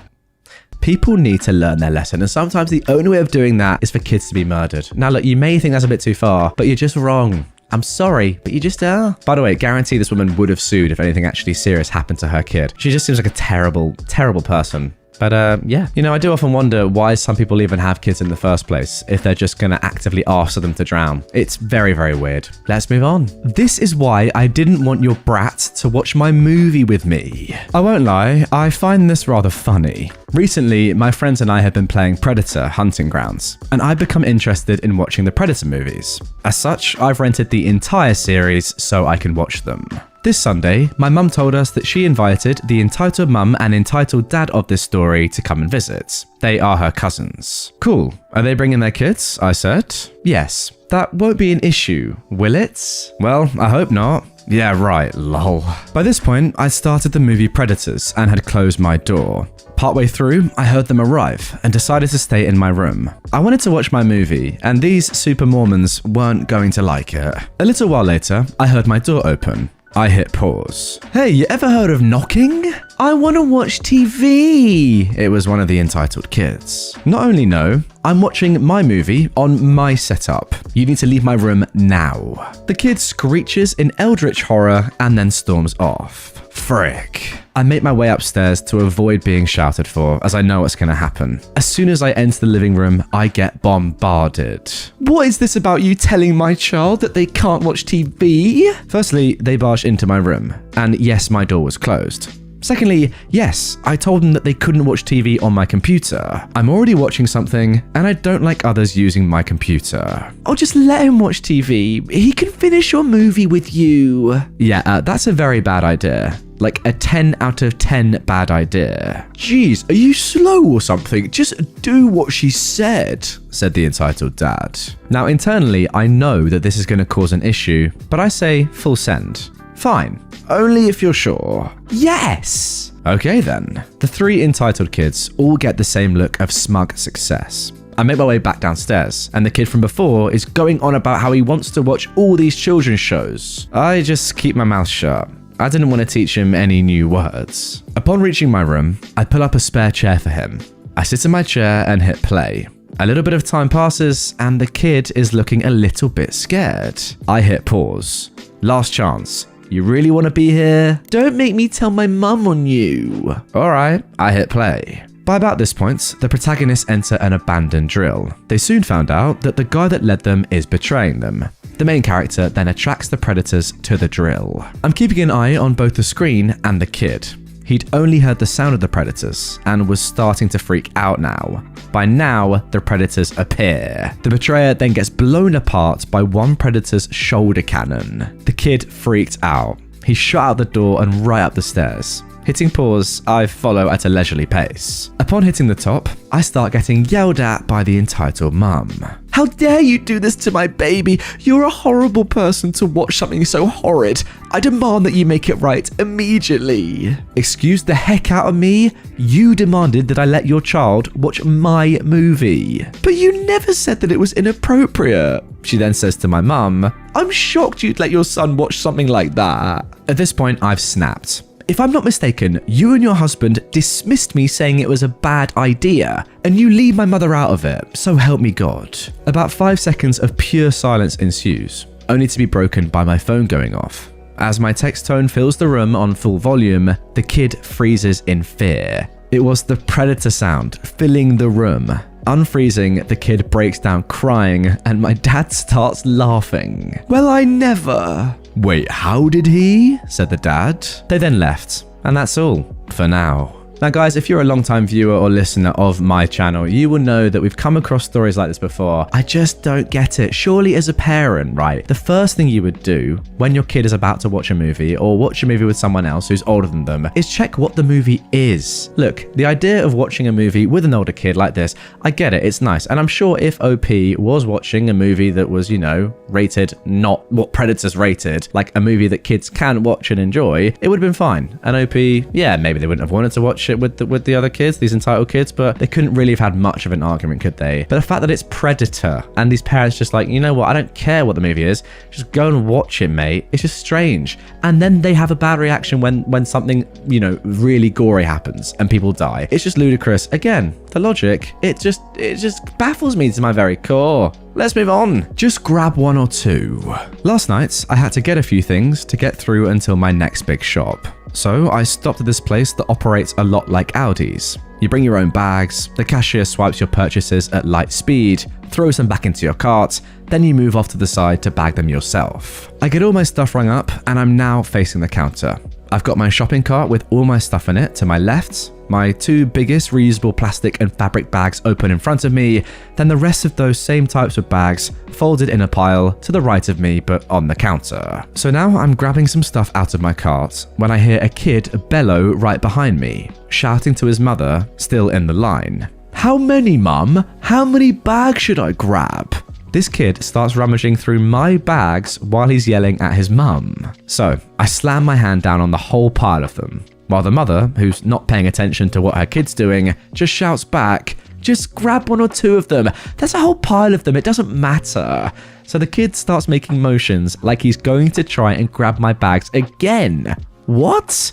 So I tell him, "No, these are my bags from home. You can't have them. They're mine." So the kid screeches back at the mum, "Ma, she said no," but also keeps trying to grab one from me. And I've got to keep moving my arms around to get away from this annoying little gnat. Now, I feel the need to interject. When I was parking my car, this lady parked her vehicle diagonally to mine, so I saw what she was driving. A brand new Lexus SUV, and because she felt the need to move her hands around when talking, I caught sight of a lot of sparkly things on her fingers, as well as a Michael Kors bag. So she's not hurting for money. I'm sure it wouldn't break her to splurge and pay the whole entire $1 it costs just to buy the dang plastic bags from the store. The woman then gets involved and says to me loudly and aggressively, with a massive attitude and overdramatic hand gestures, "You have a whole stack of them, just give them to him." And I said, "No, just buy one from your cashier. Jesus flippin' Christ, we both could have been out of here already." She is holding up the whole line at this point to stand there and yell at me about how much of a butthole I am, while I take all my extra bags, shove them into the bottom of my biggest bag, and then put all my stuff on top of them. There. No one's gonna frickin' use them. Her kid's just standing in the middle in between both of us, doing that high-pitched war siren screech that's a really bad attempt to make it seem like he's crying, but he's really not. I think he thought if he made me believe that I was making him cry because of the stupid bag tragedy, I'd relent and give them to him. But I didn't. I just walked out. She was still yelling as I was leaving. So stupid. The entire event was so freaking stupid. And the most stupid part of it all is that if the kid or her would have just approached me and asked me politely, I would have given them all the bags they needed. But no, she sends her minion of evil to do her dirty work and then acts like she had every right to demand my bags. See, this is the thing about entitled parents. Just ask in the first place and the majority of people will just give you these bags. Look, it doesn't matter. They're so cheap. Just buy one, by the way. That's the first thing to say is just buy one. That's the easiest thing to do. But given that they are so cheap and people realize how cheap they are, most people will just lend you a bag. If I have excess bags at the supermarket and I'm doing my shopping and someone doesn't have any and maybe they've run out and they ask me, I'm going to give them to them. Like, it's pretty easy just to buy another one or replace them. Yeah, given that there are bags there, you should just buy one. I don't know why you wouldn't, but the majority of people will just give you one. Ask. Don't do this. Don't send your little demon child off to get them for you, by the way. That is cowardly. And then say, oh, it would have been so much easier just give me one. I don't have much money. I only got a Lexus SUV and loads of rings on my fingers. Come on. Let's be realistic here. Am I the butthole for evicting my sister and her daughters after they hid my wife's wig and embarrassed her? First off, I want to start by mentioning that my wife is a cancer patient. She unfortunately started losing her hair due to chemotherapy, and she's been incredibly insecure about it, her lack of hair in particular. She got a wig and started wearing it. I don't mind it. I 100% support her since she only wears it around family and friends. My sister lost her apartment after a messy divorce and moved in with her twin daughters, 16 years old, almost a month ago. Things have been going well, except my niece's constant remarks about my wife's wig. They got so hung up on it and kept asking lots of questions. They asked to take turns to try it on, suggested they straighten it with the straightener, and so on, which was exhausting. They even pressured to see her without it, but my wife was uncomfortable and refused. Yesterday I got home and found that my wife had locked herself in the bedroom and was crying. I asked her what happened. She told me she woke up and couldn't find her wig, then discovered that my nieces had taken it and hid it, urging her to come out so they could see her without it. My wife repeatedly asked them to give it back, but they started laughing and recording. My wife had to lock the door to keep a distance because they didn't stop. I was fuming. I went into the kitchen and confronted them. They acted confused, but I was able to get the wig back. I lashed out, telling them they humiliated my wife and harassed her by taking away her wig. They said it was just a light-hearted prank, which made me go off on them even more. My sister got involved and said my wife was just being too sensitive and the girls were just curious to see her without a wig and she overreacted. I told her her daughters were recording her, but she saw nothing wrong in that and said that I was now overreacting as well. So I lost it on her too and told her she and my nieces are no longer welcome to stay at my home and they need to leave. I later let them know about the eviction since they thought I wasn't serious and they started crying, begging that I let it go, but my wife is no longer comfortable around them after what they did.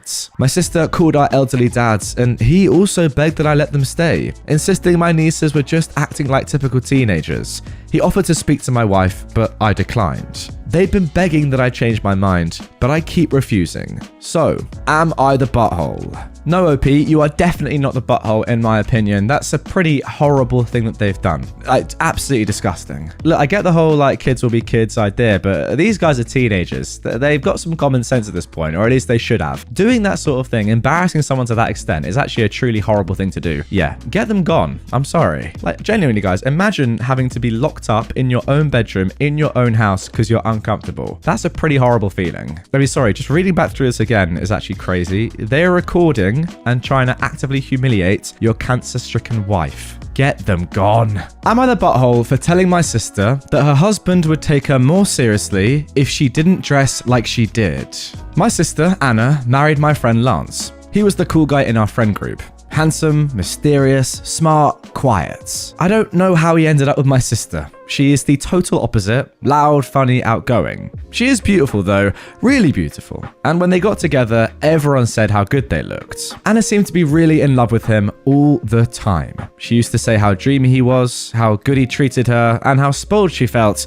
But Lance was always so stern and quiet. She would revolve around him at family gatherings, but he wouldn't engage that much with everyone but me and her. I was surprised when he asked her to marry him. My sister never took the wifey role too seriously. She had a non-traditional wedding and Lance went along with it. She made a bunch of rules that he agreed to and then they moved to his house. Anna banned house utensils from the wedding gift list. She doesn't work, didn't finish her studies, and they don't plan on having kids. My sister is pretty much only into her looks, and I didn't think Lance cared for that before. She's always on Snapchat or Instagram. I thought that after getting married, she would dress more appropriately since she used to use crop tops, blouses, dresses, and shirts that showed her cleavage, short skirts or tight jeans, but she says that Lance likes her just fine. Last week was my dad's birthday, and we had a party. My sister and Lance came and she was wearing a pretty short floral dress.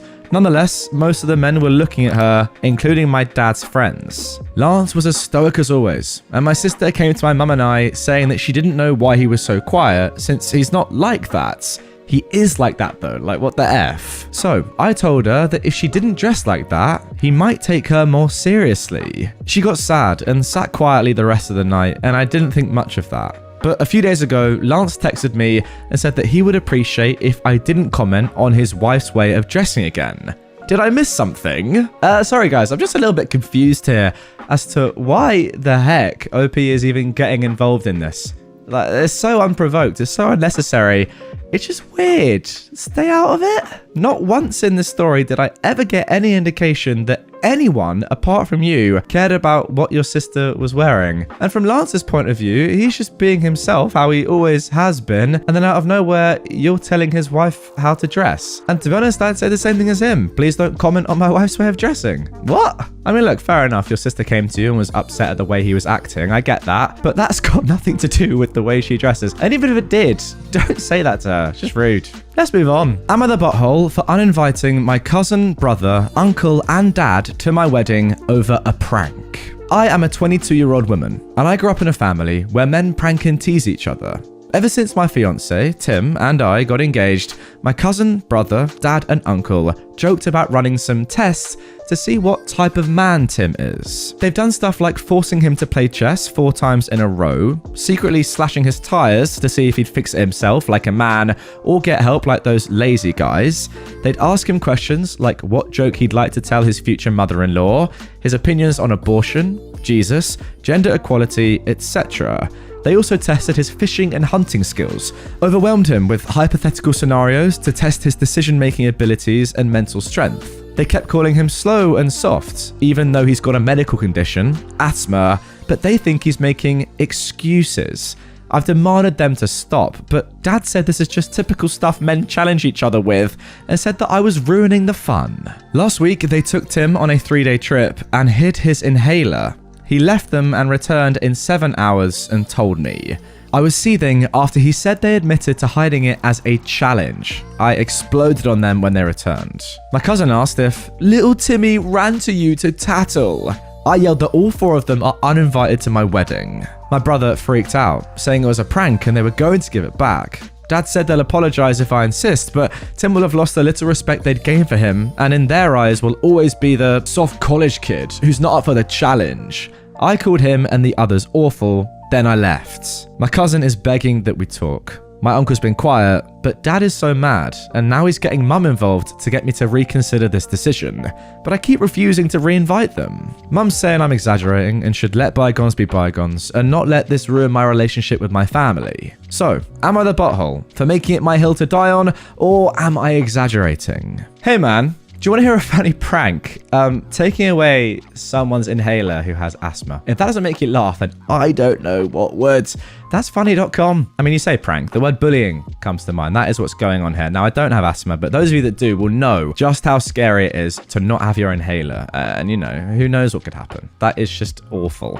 People with asthma need their inhaler, ultimately, to survive. So by taking that away as a prank, you're just an absolute Now, that is the hard C word. So that's going to be censored, but I'm sure you all know what I said, and I stand by it. Am I the butthole for ordering delivery food when I only live a few blocks away from the restaurants? There's a local burger joint that my family and I love. It's about 10 blocks away from our house, and they do both delivery and pickup.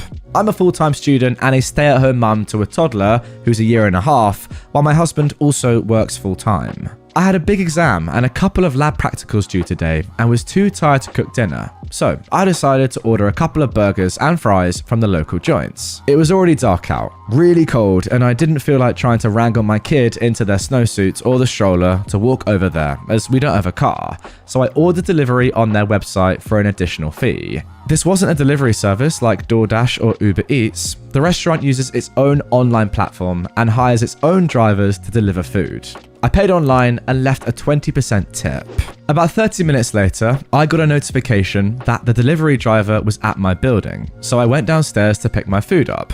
When I got to the door, the delivery person was very rude and told me that next time I should get off my butt and pick up my own dang food, and that she doesn't get paid enough to deliver food less than a mile. I just grabbed my food and didn't say a word to her and headed back towards the elevator. I heard a pound on the locked door as I walked away and turned around to see she'd hit the door with some snow and was flipping me off. I went upstairs kind of frazzled and ended up calling the restaurant to let them know what happened and to please reimburse me for my tip. The manager I talked to was horrified and apologized and ended up returning my tip, also offering me a 20% off coupon for a future visit. Now, we love this burger shop, so this poor experience isn't going to stop us from eating their food.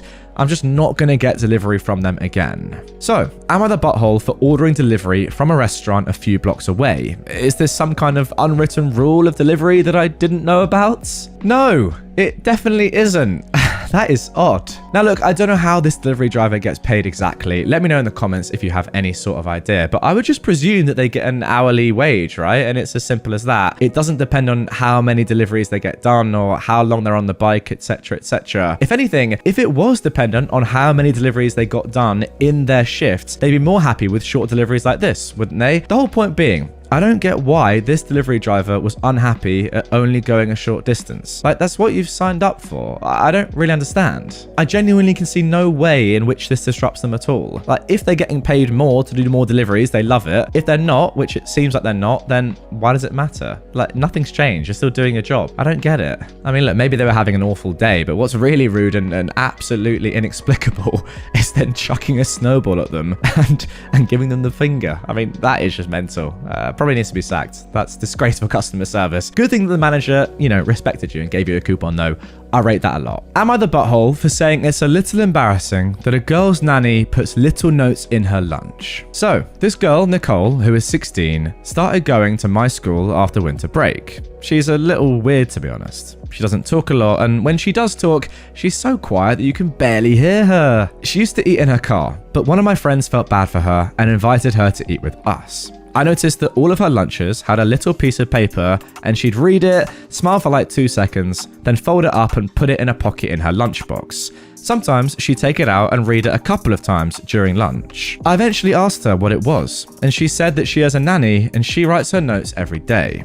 I asked if she thinks that's a little embarrassing because I don't know anyone who's had notes in their lunches past 5th grade. She got kind of defensive and said that her nanny does similar things for her siblings who are all in preschool or elementary school, so it kind of proved my points. She started eating in her car again after that, and one of my friends got mad at me because apparently she had a really bad home life before moving here and she's never had anyone do that stuff for her. I don't know how the frick she expected me to know, considering she usually only talks about school, but it's starting some drama in my friend group, so I wanted to know if I was the butthole. Newsflash, you are. Yeah, again, I'm sorry, but OP, I don't want to flat out say you're a bully, but you're definitely bordering on bullying tendencies here. You have actually acknowledged yourself that when this girl reads the note from her nanny, she smiles. Sometimes, and I'm reading your words here, if you're watching this, I'm reading your words. Sometimes reading it 2 or 3 times and smiling to herself, because guess what? It makes her happy. And the fact that you're saying, oh, you're a kid for doing that, why would you want to take someone's happiness away from them? Why? Answer me that. Comment down below. If you're watching right now, comment down below. I'm interested. Or call me. My number is 07986. Oh yeah, but in all seriousness, this girl is now eating alone in her car because of you. Think about that. Really do. Am I the butthole for banning my mother-in-law from the house after I discovered that she's installed a camera in the bedroom? My husband, who's 33, got into a car accident almost a month ago. He's been bedridden due to a back injury, and I've been his primary caregiver. The pressure has been too much from my mother-in-law. She keeps telling me to take care of him and be there for him constantly. She begged me to take time off work, and I did. She asked me to send her hourly updates about his condition for the first 2 weeks, but when I don't, she gets mad and causes an issue. She visits every day, but doesn't do anything to help. Alternatively, she actually lists all the things I should or shouldn't do. The family keeps telling me she's just worried sick for her son, so I try and stay calm. Days ago, she called to berate me about not replacing his sheets quickly. I had no idea how she found out since my husband doesn't call her. My sister-in-law called me to tell me that her mum installed a camera in the bedroom to see if I was taking proper care of her son. I was stunned. After searching the room, I found the camera, and I called her and had a huge fight with her. She admitted it and said she was just feeling concerned and wanted to make sure her son was being cared for, despite him calling her every day. I yelled at her, telling her that she's no longer allowed into my home after this. She lost it and went on a rant about how I'm stopping her from seeing her son and that not seeing him will literally make her sick herself. The family called me later to get me to back out of this decision, but I told them she breached my privacy and took advantage of the situation. They said I'm taking it too personally and that I can't blame a concerned mother for wanting to make sure her son's fine, especially since she listed things she thought I was doing wrong. I ended the conversation, but my husband is upset, telling me I'm being vindictive and that if his mum can't come, then he'll move there with her. We argued, then I went outside, and he's been silent ever since. So, am I the butthole? Well, you know what, OP? I'm still firmly on your side, but that last sentence has confused me quite a lot. Does your husband actually want a camera to be in his room then? Is that what he's saying? Because I guess if that is the case, then you kind of have to do what he says. Ultimately, you are looking after him, and you have to have his best interests at heart. It's just a bit strange what he's saying. It seems as though he's not even giving 1 ounce of thought to what you're going through and the effect that his mum is having on you when you're the one that's putting in all the effort, taking care of him 100% of the time, and his mum is just doing nothing apart from picking on you and just saying, do this better, do that better. It's very odd. I was all set with what to say to this mum and say how in the wrong she was and how well you're doing, OP, but that last sentence has confused me. I'm a bit confused by your husband's response, if I'm honest. I mean, this might be a little bit too far, but if your husband is actually wanting to move back in with his mum, then just let him. I know it sounds harsh and you probably love the bloke. Who doesn't? Maybe this situation is the best thing to happen to you. I know it sounds horrible to say that, but maybe it is, as it makes you realize that this entire family are just a bit weird and you probably don't want to have kids with this man who wants to go and live with his mother. Am I being too harsh there on a guy that's broken his back or whatever? I don't know. Comment down below and let me know. My son is upset because he got banned using your accounts, and that's your fault. A friend of the family, who I always had to call aunt, is a woman who has a teenage son that I always had to call cousin that is on the autistic spectrum. She's usually nice, but is a total Karen when it comes to her son. She and her son came to our house to stay for a couple of days because they were traveling for vacation. She arrived sometime before my friend came to pick me up for work, so I was giving them company. Her son is 16 and isn't dumb at all. He speaks almost 3 languages, but he can be really childish, so I gave him my phone to play with. Then the woman started her speech about how social networks are evil and only cause damage, are full of lies and predators, except for her Facebook of course. Then finally my friend arrived, so I just ran and went on my merry way. I didn't realize that I didn't have my phone until several hours later. When I came back from work, she was angrily waiting for me. I could hear her son crying in a room. My phone was on the table and my family was looking at me weird. Now I couldn't think of any reason for that behavior, so I asked, and the woman handed me my phone. My Facebook accounts were suspended. I was banned from a subreddit. I had several messages from my friends telling me that someone was using my accounts, and I had some angry messages on other social media platforms. This is what happened. Since her son wasn't allowed to have social networks, and the mum didn't realize that he still had my phone, he had browsed through all my phone's social network and communication apps, subscribed to several accounts related to his favorite movies and books, and then started to argue with everyone about the books in different platforms. Then he went to Discord and got expelled, went to Reddit and got banned from a subreddit. When his begs didn't work to lift the ban, he then went to Facebook to complain on the fan page of the book and got me suspended for insulting the people that didn't agree with him. Then he tried to get help from other platforms and got some more fans angry at me. But when I arrived home, his mum was angry at me because his son couldn't enjoy his book anymore because of the bad time he got. Then she scolded me and contradicted herself because she was angry, telling me how bad social networks are, but also telling me how it was my fault her son got exposed to such a horrible time.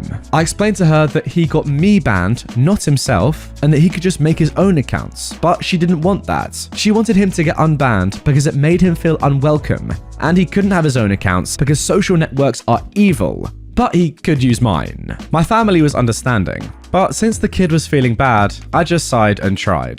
Facebook was a lost cause. The Reddit mod thought I was lying and being childish. The Discord mod was understanding after a little talk, and the people on the other apps were a mixture of understanding and just thinking I was a butthole. My aunt still thinks it was all my fault, and is angry at me even after I explained that I was the only one harmed here. She thinks I didn't get unbanned from the other social networks because I was being mean, and she's probably gonna believe that for years if other situations like this one come up. Now I've just gotta hope that this doesn't happen again until they leave. And also, her husband called, apologizing.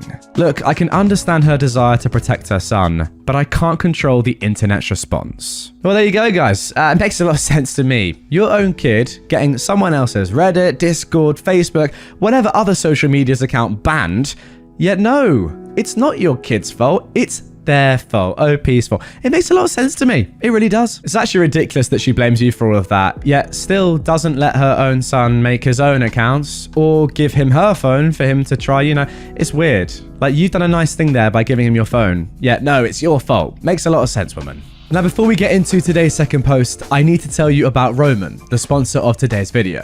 Trust me, if you're a bloke, you're gonna wanna listen to this. Did you know that 52% of guys have done or will experience erectile dysfunction? Seriously, more of us experience ED than don't. But even though it is so common, many guys are ashamed of having ED. Let's be honest, it can massively impact not just your life, but your partner's too. But here's the good news. Roman is here to help.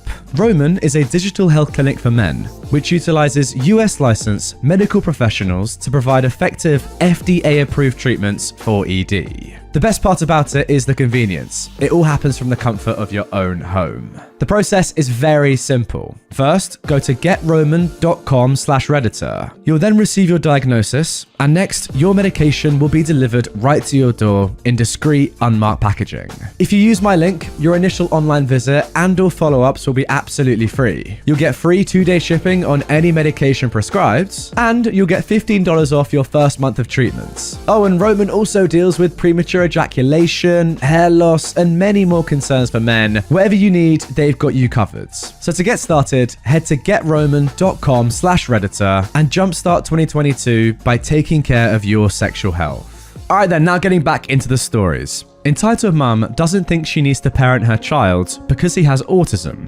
I correct her and shame her into parenting. For some context, I live in a basement apartment with my husband and our dog, who, as well as being a service animal, loves kids and is very mild-mannered. We've been having issues with our upstairs neighbours since November in regards to loud stomping, furniture being slammed, and loud screaming. I've been up to talk to them about it several times, and last night I reached my breaking point. I went upstairs to ask them to please stop stomping, as my husband works early mornings and was trying to sleep for work. When she opened the door, I could see that the small 2-bedroom apartments had no less than 6 adults and 4 kids inside of it. I calmly asked them to stop the stomping, and since this is the 3rd time I've had to ask in the last 4 months, the next time it got this bad, I'd be lodging a complaint with the property management company. My neighbour had a friend over who has a 3-year-old who is on the spectrum and was the one stomping the hardest, causing the most amount of noise. Her friend gets a sour look on her face and started chirping at me from across the room. You live in a basement apartment and he has autism. What the heck do you expect me to do? There's gonna be some noise. Okay, I get that I live in the basement, but stomping until picture frames fall off my walls is a different story. Well, he has autism. What the heck do you expect me to do? Put some slippers on him, or maybe secure some pillows to his feet. If he absolutely has to stomp his feet, let him lay on the sofa and kick the back of it, or let him kick the wall if it needs to be something hard. Well, he likes dinosaurs, and he gets excited when he sees them, and when he gets excited, he stomps his feet. Then don't show him a movie with dinosaurs. You just don't get it. He has autism. No, I get it. I worked with kids with needs for 3 years. I worked with a kid who loved to stomp, and when he needed to, I would wrap his feet in foam and let him go to town on a sound dampening mat I picked up for him to stomp on. Oh, well, I guess he could quiet it down a bit. Yeah, look, this is a tough one, guys, and don't get me wrong, I imagine that parenting a kid that has autism is much harder than parenting a kid that doesn't. That's completely fine, I accept that. It's going to be a lot harder, but just because your child has autism, it doesn't mean you stop parenting them, or teaching them things, or educating them, or, at least doing something to help other people around you. Like OP said, you could just buy a mat, take a mat with you and let your child stomp on that. Look, don't stop them from stomping, that's one thing, but at least minimize the damage caused to other people is what I'm trying to say. I disagree with the dinosaur thing though. If the kid enjoys dinosaur movies, let the kid watch dinosaur movies. But I don't know, put some socks or some slippers on. I do agree with that. A mat or something, or just let him stomp on the sofa, not on the floor, especially after lots of noise complaints. That's a little bit ridiculous. And now for our third entitled parent story. Taking her butthole children to court. I am a 22-year-old woman, and I am, alongside my older brother, who is 23, and our oldest sister, who is 31, being taken to court by our birth giver. This all started back in October of 2021. Our father, who we'll just call Dad, reached out and told us that he was diagnosed with cancer, which obviously devastated us. Our mother, who we'll call the C word, found out through one of our siblings that we no longer associate with. Constant lying, animal abuse, etc. Long story, okay, maybe one for another time. My older brother, who we'll just call Bro, found out that my dad went to our mum's house to tell our younger brother. He's 18, we'll call him Buddy. Dad called Buddy and told him what was going on, while my brother and our mum were there. Our mum started throwing a fit. For a little while, Dad was okay, still able to do his usual housework, take care of our brother, 18, we'll call him Baby, with cerebral palsy, and had started immunotherapy. Things were all right. When December came around though, Dad wasn't doing good. He went in for a round of radiation and came home throwing up and dry heaving with no signs of stopping. Baby's nurse told Dad that she needed someone to come to the house that would be physically able to take care of baby, otherwise she'd have to place him into a nursing facility. Dad called my brother, who messaged me and my sister telling us what was going on. Now, I didn't have to work that day, and considering my sister has kids and my brother had to work, I said I'd go up there and do it. I figured this would be short term, but boy was I wrong. I've been there for a week now when Dad and I are awake having a 1 a.m. conversation. Dad says, "Honey, I don't know that I'm going to make it through this weekend." Dad? What are you talking about? I can see how much muscle mass I'm losing. And considering I can't even get out of bed on my own or use the bathroom myself, I think I need to go to a hospital. I don't want to lay here on my bed and die. At this moment, I start freaking out, trying to figure out what to do. Because I have osteoarthritis in most of my joints, and I know I couldn't take care of baby long term. Call your brother and sister. I'll tell them what's going on, and I'll wait for them to get here before we call an ambulance to come and get me. I'm crying at this point, and I call my siblings to get them there at 3 a.m. So, my siblings show up, we sit with our dad until he's ready to go. My brother and I decide that since we are the two most readily available, we'll alternate taking care of baby. My sister says she'll help take care of baby's paperwork and help dad make up a living will and power of attorney. We all agree to not tell our mum C-word about it because she attempted to prevent dad from getting guardianship of baby prior. My parents have been officially divorced since 2009. She hasn't seen or interacted with baby in 12 years. We as siblings have taken care of baby with the carefully written instructions provided by our dad and with the help of his home health nurses. Cue early January. Our mum is fuming that I didn't show up for Christmas at her house. I was taking care of baby and had less Christmas plans than my siblings, so I didn't mind. The three of us then sit down and decide that sooner or later, we're gonna have to tell our mum about what we've been doing, because she's starting to get suspicious. My brother says that he'll tell her, because he isn't afraid to go toe-to-toe with her.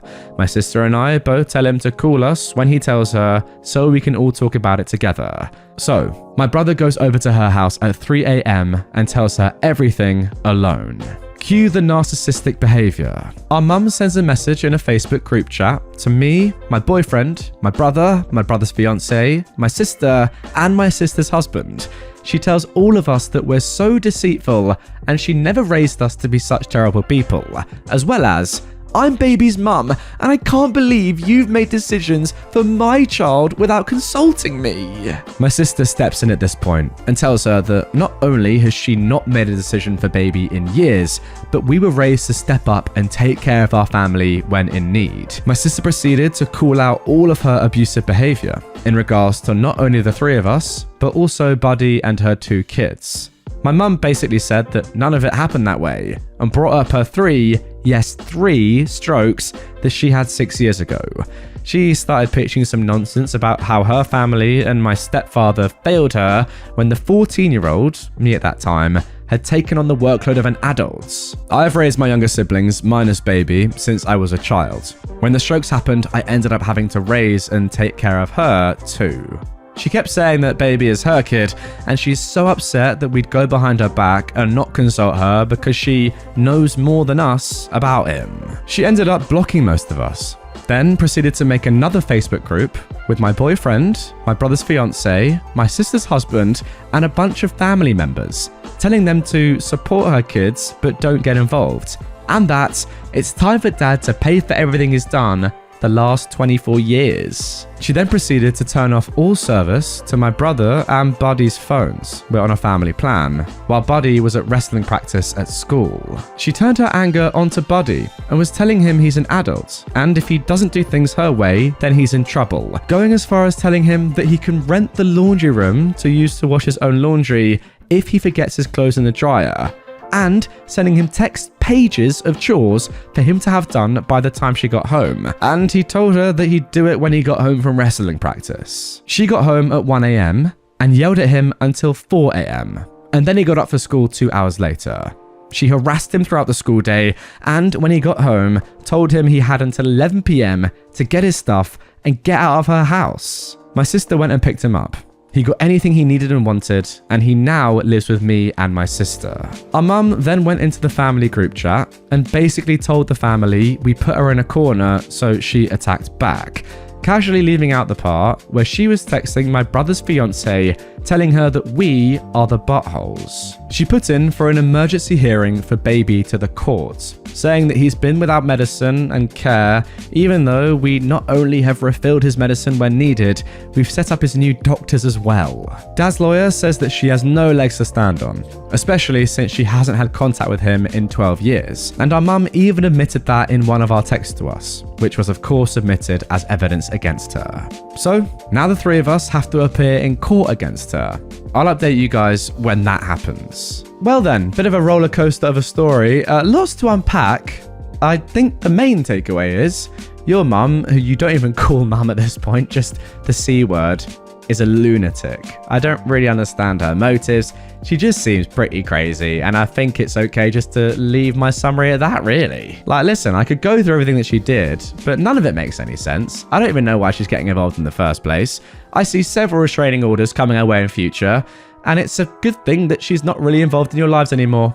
Simple as that. So I recently had a run-in with UPS. UPS smashed a nearly new MacBook that I sent with them. I asked them nicely to pay me back for it, and they asked about, blaming me, blaming my packaging, saying it was impossible they damaged it, etc. I was able to prove that my packaging was flawless and get a statement from the Apple shop that I took it to say it was damage caused by being dropped or thrown. I could also prove it worked when I sent it. They weren't interested and messed me about for weeks, sending me from pillar to post, even threatening to make me pay interest on customs charges, which I wasn't liable for, as the laptop was smashed on arrival and thus worthless at imports. I took it to small claims. They hired a lawyer who sent me letters saying they contested it and would go for full fees, etc. if I lost. I went for it anyway. I did law stuff university, so I knew the basics, and I thought my case was pretty clear cut. I won my costs back, plus extra, plus interest. But they ignored the court order and didn't pay. Now, this laptop was originally being sent to my beloved mother-in-law. She asked me to help her with the problem, as UPS were also seriously harassing her for the customs fees. However, very unexpectedly, before I could resolve it, she passed away. It was the last thing she ever asked me to do for her. I love that woman more than pretty much any human on this planet. She was my mother, my best friend, and my mentor. Taking down UPS was now my personal vendetta. I researched my options. I could have taken the usual, more conservative legal routes to reclaim my money, but no, screw them. I don't care about the money anymore. I want revenge. I want drama. I want karmic justice. I went to the High Court. I got a writ of control. I, of course, added on more fees and more interest. I then hired the most aggressive bailiff firm in London. I trusted that the trashy processes and attitude of UPS to mean that they would ignore the letters and actually get a visit. They did. The bailiffs rock up at UPS headquarters and explain the situation.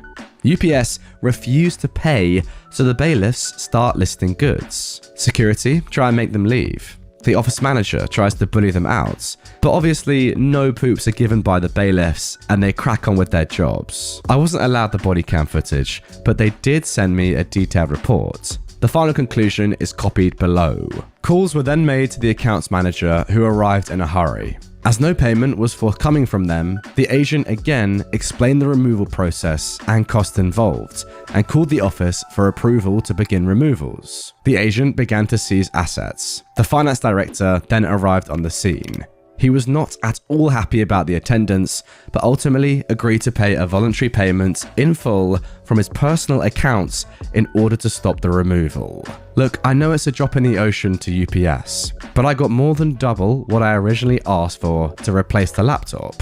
They would have had to pay even more on top in fees to the bailiffs. I reckon it cost them at least 3 times more than the original claim in the end. But mostly, I just enjoy the mental image of the flustered finance director and his impotent rage, having to pay his own money to stop the heavies taking desktop computers and fancy pot plants and things like that out out of their swanky head office lobby. You know what, OP? Good on you. I think that most people in this situation may well have just said, you know what? That's tough. It happens. What can I do about it? Some more, I don't know, brave people, I guess, might have gone down the route of going for something more logical and trying to get their money back, etc., etc. But when you've got this massive corporation saying, no, it was your fault, there really is a limit, in my head anyway, to what you could really do. But the fact that you went above and beyond and you didn't even care about the money anymore, you just wanted justice for your mum, amazing stuff. Well done. Hey, I tell you what, that body cam footage would have been unbelievable though. If you ever get your hands on that, not that you will, please put it on Reddit and tag me, because that would be amazing to watch. Imagine going in bailiffs into UPS main,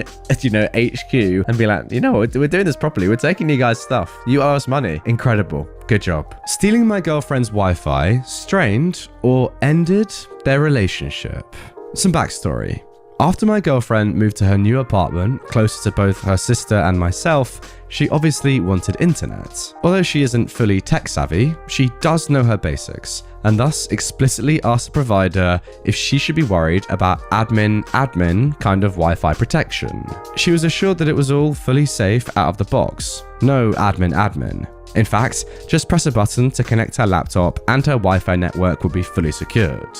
The incidents. So a few months or years later, my girlfriend started to notice that her internet speed went down. This became very apparent while video chatting with some of her family members in Japan. Like I said, my girlfriend knows her basics, so she knew that it didn't have to be the internet connection itself. It could also be her laptop, or maybe the network cables had eroded due to age. She decided to cover as many options as possible before contacting her ISP support desk, so she asked me to help. I'm a geek, and I work within the field of ICT for over 30 years now, mostly as systems administrator, but also as IT manager or co-manager, during which I'd still try to keep tabs of my colleagues and even cover shifts if the need arose. So visiting my girlfriend and getting to show off my elite IT skills, perfect. It took me a moment, but I discovered the issue. Someone was leeching off her Wi-Fi. Technically, the ISP support staff were right. This wasn't an admin kind of thing anymore, it was completely randomized. Sort of. You see, on their routers, the Wi-Fi password was the same as the random SSID, aka network name. Like, what the F? I was quite angry at both this incompetence as well as the blatant disrespect for my girlfriend's privacy, maybe a bit too much. But yeah, sure, for some people this is only about getting internet, but what many people overlook is that such leechers also gain access to your private network. So basically, they could also access any public Windows or Mac shares you may have active, not to mention any other connected devices. Fortunately, my girlfriend knew her basics, as I mentioned earlier, but I was still angry. The revenge. So I suggested something I had done earlier. Let's replace this POS router for a professional device, in specific the same kind of ZYXEL router that I used at home, so that we could set up a secured VPN between ourselves and get some other nice feats as well, like a private VoIP connection. She agreed, so we bought her a new router together. We're talking professional gear here. These things cost about as much as a high-end smartphone, so obviously we were going to split the costs, considering that a mid-level could also have helped her out. Now, even though I consider her previous router a POS, I still have to admit that it did provide some very useful features, like a syslog service. It could also use USB storage, so I turned on Wi-Fi logging, plugged in a large USB memory stick, and then we waited for the new router to arrive. Then I got to work. First, I set up my girlfriend with a nice hidden Wi-Fi network so that no one could easily find it. Next, we set up a much better security scheme, and then it was time to get even with the lowlifes. I set up a second Wi-Fi network, which was completely the same as the previous one, but this time I throttled it down a bit so that it couldn't usurp the full bandwidth. Then I added some specific DNS overrides. DNS is a service on the internet which translates names into IP addresses, which is what your computer needs to connect to something. You may care about reddit.com, but all your PC cares about are the associated IP addresses. The thing is, this service can be easily overridden. and I studied the logs, so I knew exactly which sites the lowlives visited the most. So, from now on, going to banker.nl using this router would point your browser to a hardcore, not very legal, gay prawn website. Not very legal as in the site didn't bother asking for consent first, but got you some close-up screenshots right away. Then it was time for bankb.nl. I redirected that one to a shady, hot scissors lesbian website. I also noticed that a certain webshop was sporadically used by the leeches, so I decided to redirect that one to a relationship counseling website. When you think your spouse is cheating on you, come to us. It was around that time when I noticed that my girlfriend's router was using a more modern firmware than I had on my router. This one also provided web redirection services. Companies can use this to redirect specific websites based on their URL to a local or more remote web page. So say you don't want your staff to use social media, then you could just tell the router to redirect, say facebook.com, to a local web page which explained the no social media allowed policy. Much to my delight, this service also supported a randomizer trigger. See, I still remembered a website from the early days of the internet. Something about a goat from Sweden, which was so horrible that it became a meme on its own. Seriously, a look at that picture could never be undone anymore. There's a reason I still remember the horror now, an easy 30 years later. So, I looked for and found a replacement and then happily added that to a randomized redirection service. So every once in a while, the leeches would open their favorite website, and no matter whatever kind of site they asked for, they'd always end up with something completely and utterly disgusting on their screen. Then we waited. I need to point out that my girlfriend didn't fully agree with some of my actions, especially when she learned of the aftermath. But we never had an argument over this because she could also understand my POV. Don't mess with my girlfriend. And she agrees that if you trespass, even in the digital world, then all bets are off, and you lose your rights to a civil solution. Don't mess with a geek, okay? The aftermath. One day, my girlfriend got home from work and noticed a huge moving van outside. She gave it no further mind, but when she got to her front door, she noticed that her neighbor 2 doors over was moving out. She brought this up with her direct in-between neighbor a few days later, and as it turns out, things completely exploded over there. The shouting and accusations could even be heard through the walls. It seems the pair got into huge arguments about their rather explicit choice of websites, and once the deed was done, there was no room left for any kind of reasoning. One of the two even accused the other of hacking the internet, because it was only after the first fallout that those goating pictures started to show up. As far as we knew, they broke up. For the record, I regret nothing. You know what? That's actually pretty insane if you think about it. A couple leeching off your internet, you realize they're doing so, and you've inadvertently gone to the extent of destroying their relationship. It's incredible. Like, it really is good, because you had no idea you were even doing it, really. Yes, you knew you were messing up their search and stuff like that, but you didn't know the inner working of their relationship, and you didn't realize how much conflict you were causing by doing this. It's really good. It's also very fair, because ultimately they are stealing from you, and, you know, they're making your life worse, and they're taking stuff from you without asking and without paying. That's very poor. The fact that they're moving out or divorcing or whatever, that's crazy. Just over the internet. Yeah, pretty crazy couple anyway. Well deserved. Now guys, before I go, just for me, don't look up that goat meme, because I've done a bit of research.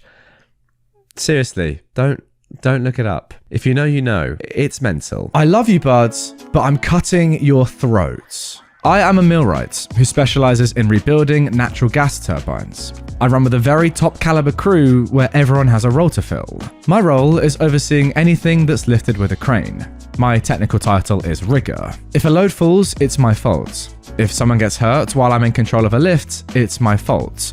If equipment is damaged while I'm in control of a lift, it's my fault. A millwright, by the way, is a skilled worker who works with industrial machinery. That means they'll work in factories, construction sites, anything like that. The incident in question happened about 2 years ago, but we'll need to go back a couple years further to get the backstory. I was a fresh member of the crew. and I demonstrated competency in rigging. So, after roughly 6 months with this group, my superintendent put me in charge of all rigging. Now look, I wasn't the fastest rigger, but I was safety focused and insisted on doing it right every time, even if it took a little longer. This meant that my superintendent didn't have to watch over every rigging task and could go and relax because I had it under control. Another millwright joined the crew about the same time I did. We will call him Larry. Now, we didn't get along at first, but after a few months, we became friends. Larry was the act now, think later type. Much like the superintendent I travel under, Larry was therefore prone to making mistakes because of that attitude, but he was a very fast worker and worked like a mule at all times, and I respected that. He wasn't especially skilled in any one area, so he had no special position. That meant sometimes he'd get put on less glamorous work, and I soon learned he was very jealous of my position as the rigger. At times, he would make comments like, "I'm gonna take your job." Not in getting me fired, but bumping me down a rung and him taking my spot as rigger. He'd come up behind me while I was looking over my checklist to point out something I may not have checked yet. If supervision was near, he'd make sure he was heard. At this point, I should mention this. I stick out like a sore thumb in this crew. I was raised in a very strict Christian cult, but in my mid-20s, I realized what was going on and left at great cost, losing my family and friends because of strict shunning rules the cult practices. Some of the stricter things stuck with me, like I've never been intoxicated, I don't use tobacco, no recreational drugs. I speak professionally, without slang or colloquialisms for the most part, but these traits are the ones that stick out from a crew of men that travel the road and work in harsh environments away from home for months on end. But Larry, he fits right in. Larry quickly became the superintendent's puppy, bringing him gifts of his favorite alcohol, staying out late after work with him, even rooming with him on the road. I, on the other hand, leave work, hit the gym, cook my food for the next day, and make sure I get at least 6 hours of sleep so I can perform the next day. I realized that that puts me at a disadvantage socially in the workplace, but I prefer to let my work speak for itself. Anyways, fast forward about 18 months. We're starting a project just before COVID hits. About 2 weeks into the job, I have to attend a mandatory class through my union. It's a 40-hour class and in a different state, so I'll be gone for pretty much an entire week with travel time. I get permission from supervision and leave, with Larry rigging in my absence. A few days later, I'm laying in bed stressing out about the final test I have to take the next morning. If the test isn't passed, the entire week is wasted. I always psych myself out before a test, but in reality, I don't have anything to worry about, as I'm a good student and I test well. My phone goes off, and it's a text from Larry. "I love you, bud, but I'm cutting your throat," it says. I reply, "What are you talking about? When you get back, I'll be the rigger. You can do the trash work from now on." I'm not proud of the response I came back with, but it's how I truly felt in the moment. Be careful about cutting the throat of someone smarter than you. Now, I'm far from the smartest person you'll ever meet, but I do enjoy reading, studying, and learning. And being smarter than Larry wasn't an accomplishment by any stretch of the imagination. The next morning, I passed the test and headed back to the job, where Larry had in fact usurped my position as rigger and was lording it over me as I went about doing the tasks that he would normally do. To be completely honest, it was kind of like a vacation at first. Getting paid nearly $40 an hour to clean parts or torque flanges with no stress? Yeah, sign me up. But I was upset. I was upset because I knew I did my job better than he would. I knew that he got along better with the superintendent because of their similar personalities, but I didn't feel that I should lose my position simply because Larry had more in common with our superintendent than I did. Regardless of that, I was now dealt these cards and I had to play them. Just 3 days after I got back from class though, the job was shut down. COVID-19 was just now sweeping the country. Out of an abundance of caution, the plant shut the project down until further notice. We were sent home for about 3 days and then called out to an emergency shutdown where a turbine had crashed. We roll out and are on the job 48 hours later in the middle of nowhere, Alabama. We get right to work. On this particular unit, you pull the entire roof off in 2 sections with a crane to open the enclosure. Compared to many things we lift in a project like this, the roof weighs very little. The turbine rotor may weigh over 100,000 pounds, but the roof usually weighs only about 7,000. lightweight. But it is large, and there are critical parts around the roof that can be damaged if not lifted correctly. Typical procedure is to be on top of the roof after it's unbolted, be in a full body harness and tied off to an approved anchor point capable of holding at least 5,000 pounds per OSHA regulations. We then slowly take the weight of the roof with the crane until it's floating, and then climb down off of it and continue the lifts until it's set on the ground or on a truck to be moved. The superintendent instructs me to go on the roof with Larry and assist him. Do whatever Larry tells you to do. Okay, boss. I put on my harness and climb to the top, beginning to assess the situation. The rigging to lift the roof is 4 5-ton chainfulls. It's capable of safely holding 20 tons, well over the weight of the roof. The crane is also well overrated for this lift, even with the boom extended all the way out in order to clear another building on the way to the ground. Larry has it all rigged up, but no tension on the wire rope slings. And then I notice his crucial mistake. He's forgotten to account for boom deflection. When a crane takes the weight of a load, the boom flexes down. Depending on the crane setup and the weight of the load, it can mean that while your crane hook might be centered in your load with no weight on the hook, once you get the weight of the load on the crane hook could be anywhere from a few inches to a number of feet off center, which means that when the load comes off the ground, it swings. Swinging is bad, always. An off-weight swinging could tip the crane, crash into equipment, crash into a person. It's very dangerous. At this point, I start calculating. Is this weight enough, even swinging, to tip this crane? No, not even close. Is it enough to break a chainful? No, not even close. Are there any people working around us that could get hurt? Nope, it's just us. Is there any equipment that could be damaged if it swings? Yes. An electrical control panel, which has all power killed to it and has been disconnected, is in the swing path. So, I decide to let Larry hang himself. He looks at me and asks what I think. I tell him, "This is your show, boss." He asks what I mean. I look him in the eye and draw my finger across my throat. He gets nervous because he knows exactly what I mean. He then starts double checking everything and still doesn't notice the boom deflection. After a couple minutes, he decides I must be talking out of my butt and proceeds with the lift. I stop him and remind him to tie off with his harness. He doesn't realize it, but we're about to go for a ride. Generally, when I'm rigging, I first find out what the thing I'm rigging to weighs. It's a vital piece of information. If I know what it weighs, I can have the crane operator track how much weight he has on the crane, and I'll be able to know when the object should start to pick up. If we get to over 10% more than the object should weigh, there may be something stopping it from moving, and we need to stop and reassess the situation. The rigging could fail. The object you're lifting could jump into the sky. All kinds of mayhem may ensue if a hidden bolt holding something together breaks because you used too much force to lift it. I asked Larry if he knows how much the roof weighs. He doesn't. I do, but I don't tell him. He starts signaling the crane to slowly hoist up. The operator complies and starts lifting. I'm watching the boom get pulled more and more off center. We're probably 2 feet from the center of the load at this point, meaning a swing that could travel nearly 4 feet. I stop Larry and ask him to see how much weight is on the crane. 11,000 pounds, 4,000 more than what it should weigh. This roof is a bind because we're not picking it straight up, but at an angle. It's either not going to move or we're about to fly. I brace myself, hoist up slowly. Larry calls over the radio. Boom! The whole roof shoots a good 2 feet into the air and swings wildly towards the control panel. Larry and I are riding it like pirates in the crow's nest in a hurricane. We crash into the control panel, bending it over at a 45-degree angle, destroying most of its components. People start pouring out of the nearby trailers to see what the commotion is all about. The crane operator is yelling over the radio, asking what the heck just happened. I'm smiling. Larry is shaking. He sees me smiling and knows that I knew. We get the roof set on the ground and are met by our superintendent. He's chewing Larry's butt hard, not literally, I hope.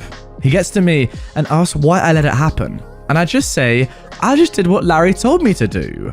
The superintendent is no dummy. He's seen a thing or two and knows exactly what went down. Larry is demoted and I'm reinstalled as rigger immediately. And a few shifts later, it is all smoothed over. Now, as I said, Larry and I are actually good friends now. We've been through a lot together and have each other's backs these days. He's now the foreman on our crew and lets me do my thing. Failing your way to the top is still a valid way of progressing in my field, but I'm happy for him. He's actually good at it. And I guess that's all there is to say about that. And there we go. That is the end of that one. Really enjoyed that revenge story. You know, it's great, right, isn't it? When you don't even have to do anything. OP hasn't necessarily even done anything, but by letting Larry just get on with what he wants to do, knowing he's gonna F up and just saying, yeah, man, you're the boss, go for it. It's almost as if he's just letting Larry cause his own downfall. It's very good to see. You know what? It's actually quite nice that we see that Larry isn't actually a terrible person, because I know people like this. I mean, I've been there myself. You think that everything's going well, you're doing an amazing job. Maybe you get a little bit arrogant, a little bit cocky, and you think you're better than you really are. And sometimes it does take a reality check like this to realize, oh, I'm not as good as I thought I was. Maybe I need to listen to people who know more than me and are good at their jobs. But yeah, for OP, easy. Got your job back. Good mates with the bloke now. For Larry, probably trying a little bit too hard to get to the top, and it's not nice to push other people out your way, but hey, end of the day, he's doing his thing now as the foreman. OP's got their job back. It's all good. Rigging, by the way, sounds very challenging. I mean, I would be terrible at that, that's for sure. If I was rigging this joint, mate, I'd be in the sky and I wouldn't be coming back down anytime soon. But yeah, very calm, calculated revenge, which I do like. No malice in it, really. You actually clocked that no one was actually going to get hurt, really, as well. Just a bit of equipment damage. So you knew that it wasn't going to be that serious, but serious enough for you to probably get your job back. Yeah, very nice. Cool, calm, collected, chilled. I'll have my job back. Larry, sit down, but you're also not a bad bloke. Good stuff. You might even say, if you want to, that is, the OP rigged Larry's demotion. Now, here's the thing about that. That came to me and I thought, is it worth saying that? And I've decided it was. I've said it now, and I'm not going to cut it out. So let me know in the comments down below. Was that pun worth it? I doubt it. Karen rips off my headscarf, wants me arrested for assaults, and attempts to pepper spray a cop. So, this was back in college, at the local Walmart that is known for always being interesting. I have so many stories from this place. I swear, this Walmart is like a Karen beacon. Some relevant info. I'm pale, and at the time, I walked with a cane. I've got a condition where my heart rate can get too high and my blood pressure can drop and I can pass out. From standing too long usually, but anxiety can bring on episodes too. I wear a headscarf on holidays and special occasions. Now, there are many types and styles of headscarves, and on this day, I was wearing it in a style where it completely covered my head and then draped around my neck, secured with pins. Since it's a holiday, I'm also wearing traditional clothing. A long skirt, a white shirt with some embroidery on it, and a fabric belt. This also happened right after the 2016 election, and my college town went from 1 Nazi group to 3, literally overnight. They would come onto campus a lot to harass us. The racists were very emboldened at that time. This was maybe a few weeks after, where stuff had calmed down a bit, but was still pretty bad. I made the mistake of going to Walmart alone in traditional clothing. So I'm going around the Walmart, picking up a few things. My backpack is in the front of the cart, so I don't have extra weight on me. I'm standing at one of those islands, trying to find something, and I had to look up where it was on my phone. Then, out of nowhere, my headscarf is ripped off of my head as someone behind me yells, "Terrorist female dog!" Luckily, the scarf only had the end around my neck, so it pulled on my neck but didn't full on choke me. Still, this definitely activated my fight or flight response. The woman, Karen, then starts screaming as I turn around. Apparently, one of the pins used to secure my scarf had stuck her when she ripped it off. She is screaming that I'm a terrorist, that I assaulted her, she wants the manager and the police called, etc. This couple had been down the aisle and saw it happen and ran over. The woman kind of threw her sweatshirt on my head and got between me and Karen. I was panicking at first, but I realized that she was trying to help cover my head, and the man with her had also gotten between us and started yelling at the Karen. The man grabbed my scarf back and handed it to his partner, who handed it to me. And she took her sweatshirt and held it up around my head to sort of block people's view of my head while I tried to get my scarf back on. The Karen is still screaming that she wants the police to arrest me for being a terrorist, for assaulting her, and How dare she? She is digging through her purse to find pepper spray because she wants to spray me and the man. I honestly didn't even wrap my scarf properly. I just wanted to get out of there as fast as possible. A nearby employee had come out of an aisle to see what was happening and ran off to get the manager, I'm assuming. The nice man is yelling back at the Karen and had confiscated the pepper spray from her. Karen is screaming that I'm a traitor to your own race, along with her earlier insults, and is demanding that the man pin me to the floor so she can pepper spray me and do a citizen's arrest, keeping me there until the police and FBI arrived, since she's adamant that I'm a terrorist. So at this point, I'm shaking and crying. My heart rate is extremely high, and I know I need to leave or I'm going to pass out. The woman asked if I wanted to leave. I nodded. She grabbed my backpack and the arm that I'm not holding the cane in, and she quickly walks me down the aisle and out of the store. We just left the car where it was. She asked where my car was, and I tried explaining that I'm a college student and have to wait for the bus, but I'm coughing and trying to breathe as my heart rate is well over 180 at this point. The woman sees this and explains that she is a nurse, and I'm clearly not okay, and asks for my medical condition and what I need. I explained what it is and that I need to sit and lie down because I'm gonna pass out. She offered me to sit in their van, which usually would obviously be a no, but we're standing in the middle of a parking lot and I'm about to pass out. Currently, my brain is not getting very much oxygen. She opens the side door, I sit on the edge of the car, and promptly faints. I wake up a few minutes later, and she's holding my wrist in one hand, checking my pulse, and looking at her watch. I mumble something, so she knows I'm awake, and she just keeps telling me, it's okay, I'm doing fine.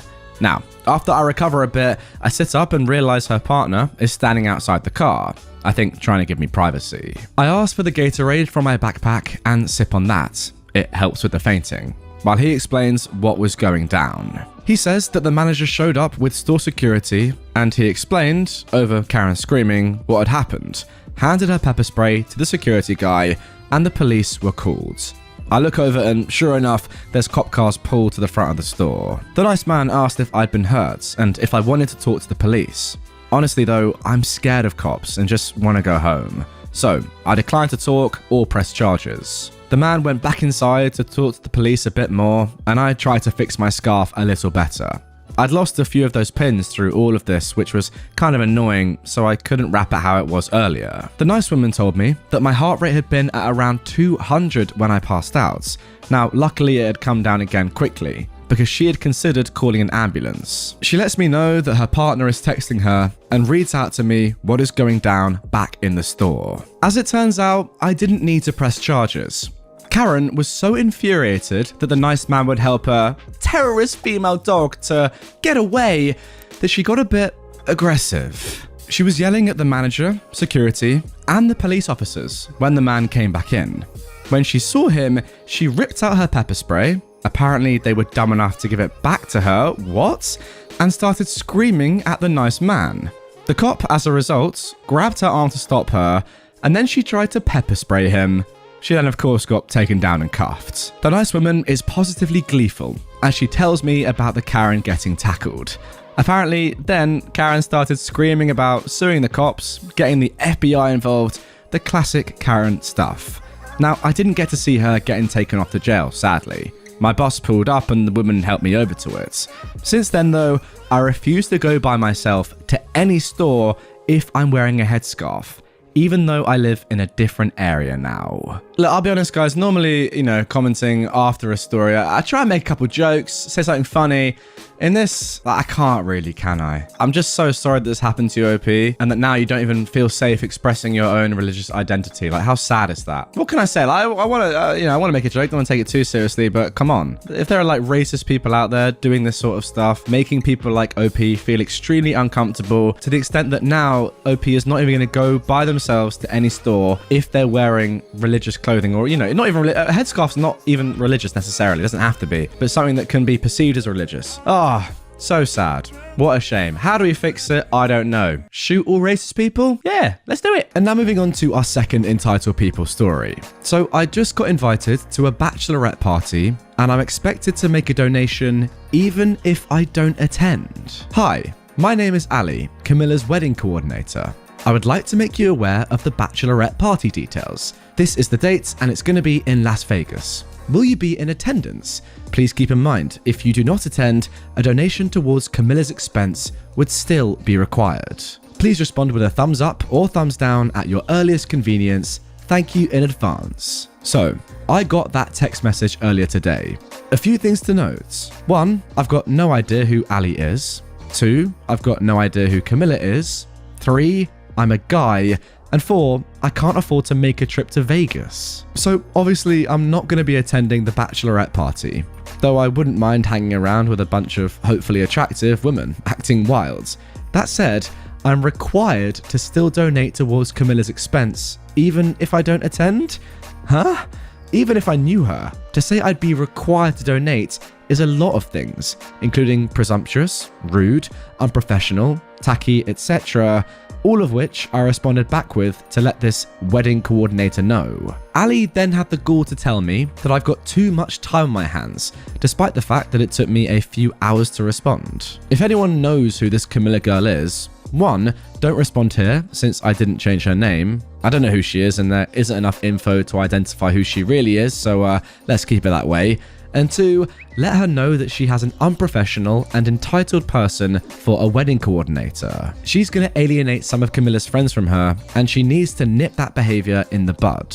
Now guys, amazingly, OP has actually attached an image of the full text conversation between Ali and them. Here we go. So, as you can see, the first message just comes out of the blue from Ali. Hi, my name is Ali, Camilla's wedding coordinator. I'd like to make you aware of the details of the bachelorette party in Las Vegas. Are you coming? If you don't, you're going to have to make a donation towards Camilla's expense and then respond up or down thumbs. So, OP responds, Hi, my name isn't Ali and I'm not Camilla's wedding coordinator. In fact, I have no idea who Camilla is, nor am I a female, so I definitely won't be attending. Also, even if I did know who Camilla is, and even if I were a female, I would not be required to donate towards her expenses, and it's rather presumptuous of you to try and say that it is. How would you like it if I told you that even if you weren't attending something of mine, you're required to make a donation towards it? It's rude, disrespectful, uncalled for, unprofessional, tasteless, tacky, and very obnoxious.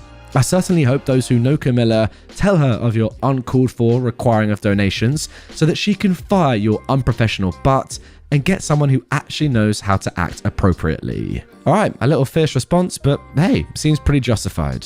Ali replies, You definitely have too much time on your hands. Have a great day ahead. Again, that's unprofessional though. Your response should have been along the lines of, My apologies, I must have mistyped the number I meant to send the invite to. But instead, you tell me I've got too much time on my hands, despite the fact that you don't know me, and I didn't even immediately respond to your invite because I was busy with other things. You really are a piece of work. And yeah, to be fair, 10:51, Ali sends the initial message. 1:02 p.m, over 2 hours later, OP replies. Ali then says, Well, don't you think the same would apply? Calling me unprofessional when you don't know me? Like I said, have a good day and treat others as you would like. You said a donation is required even if I don't attend. That's unprofessional. So you provided me with a valid reason to say that you are unprofessional. Seriously, you're coming off as someone who feels entitled and believes that they can do no wrong. Focus on your mistakes before pointing out wrongly perceived flaws in others. There you go. Weird series of text messages. I can't tell if OP is coming across a little bit too strong, but hey, nonetheless, Ali is definitely entitled. Now look guys, I kind of think that OP is taking this a little bit too seriously. Yeah, of course it's very entitled. It's not that deep though, is it really? It is just a weird concept overall. I don't really understand how this has come about. How this person has accidentally messaged you, I don't really understand. The fact that you're required to donate, I don't really get. They don't even say, oh sorry, that was a mistake, you're not coming. It is all a bit weird. But yeah, OP is taking it very seriously. I don't really know what to think about this one. It's just a very strange one. I do find it funny though that this person was getting annoyed by OP calling them unprofessional when they don't even know them, but they don't know OP. So yeah, it is strange. It really, really is. Entitled teacher tells girl to go back to class while she's waiting to see her grandma for the last time. So, This happened to me when I was about in my last year of middle school. That day was hard on me and my family because it was the day that my grandma was going to have her open heart surgery, and there was a large chance that she may not survive. So, that day, my dad wrote a note to the school saying me and my older brother were to go down to the office to wait for him so that we could leave school early to go and see my grandma for what could have been the last time. The time that my dad wanted to pick us up was during my Spanish class. So, when it came to that time, the office called my Spanish teacher and had her send me down to the office to wait for my dad. When I got there, my older brother was already there, and it was silence, as both of us were just sitting there feeling so many feelings. Then, the awful teacher, who I don't even know her name, came over, and this happened. "Why aren't you in class?" I was called down. My dad wrote a note, so I'm about to be picked up. Now, I was feeling so many emotions at this point that I could barely comprehend what this teacher was saying. "Well, you should be waiting in class." But my dad wrote a note and called for me to be down at this time. "Well, clearly he's not here yet, so you should have waited in class." I got called down. "You're already failing as it is. You should have waited in the classroom learning, because clearly he's not here yet, so there's no reason for you to be down here. My brother is down here too, and you're not saying that he should be waiting in class? He has good grades unlike you. Next time, wait in class so you don't get even more behind." Then she stood there in silence for a couple of minutes and left me sitting there wondering what I did. The reason my dad had us wait earlier than he was there was because both mine and my brother's classrooms were on the other side of the building from the office, and he wanted to make sure we weren't late to see our grandma. Luckily, that day, the hospital decided last minute to change to a different surgical procedure. It was still being tested, but it had safer odds of survival, and my grandma did end up surviving. But I'll never forget how trashy that teacher made me feel. Yes, I was failing, but she had no idea why I was in the office, and if my grandma had have died that day, I would have never forgiven her for making me feel terrible. Honestly, you lot, put yourself in OP's position right here. If your grandma did actually die that day, would you ever be able to forgive this teacher? So ignorant. Like, come on, you're a teacher. Surely student welfare and education in general and just being nice to kids should be top of your priority? No? Apparently not. You've got no idea about what's going on in this person's life. You're just having a go at them for no reason, making them feel even worse than they already do when you just have no idea. If their grandma had died, it could have been your fault that they weren't there. Like, that's incredible. You know what I want to know as well? How did this teacher even know you were failing? You didn't even know their name. Like, really? Were they one of your teachers? I doubt it, because you would have known who they were. So why was it in their interest to even talk to you in the first place? And especially coming along with this line of saying, "No, you're failing. You need to get back in class. I don't care about your dad." Maybe think for a second, oh, I wonder why dad's written a note to the school asking for his kids to come and be picked up. Like, just no, didn't even go through her head. Idiotic and very, very nearly extremely tragic. Now moving on to our second story of today's episode. You know, food doesn't stay warm, right? I used to work close shifts at a certain fast food restaurant. Think gold and the letter after L. Alright, so McDonald's in a remote location. Remote in that there was not just another down the road. Sorry to interrupt, guys, but I don't really understand why people who post on Reddit are scared of putting, you know, massive companies like McDonald's, the actual word, in their post. No one's gonna know who you are from this, but anyway. Like, I would get it if it was just a small individual shop or something and you said the town, whatever, and you could be traced back to it. But McDonald's, no one's going to know who you are, OP, don't worry. Anyway, this shift normally consisted of a mad dash around dinner, and then nothing, but the occasional drunk until closing. I was working drive-through this particular night, which meant I was also closest to the office phone and would take calls. I honestly don't remember this woman ordering, but I sure as heck remember what followed. It was about 2 hours until closing, and the dinner rush was long over when this call came in. This was a while ago, so I can't remember the exact dialogue, but it's fairly close. The phone rings. This is OP from McDonald's. How may I help you? You can explain to me why I've got a bag of cold, ruined food and crying kids. I'm sorry? I just brought dinner home for my children from your drive-thru, and it's cold. I promised my children McDonald's tonight, and you've ruined it for them. What am I supposed to do now? What kind of establishment is this? She went on like this for a few minutes, and I listened, initially sympathizing with her, since food can sit in the ready tray for a while before being bagged, and while we do prioritize drive-thru, they can get food which has been sitting for a while.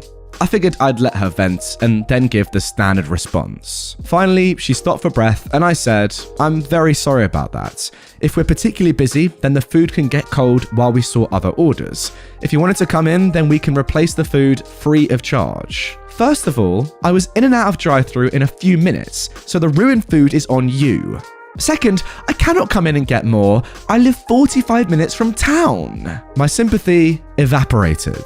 "I'm sorry, so where was the food when you drove home?" "On my car seat. For 45 minutes? Yes? You are aware that our food only has a 20-minute shelf life? It was bagged. I expect it to be warm. We only have paper bags. They don't keep the food insulated."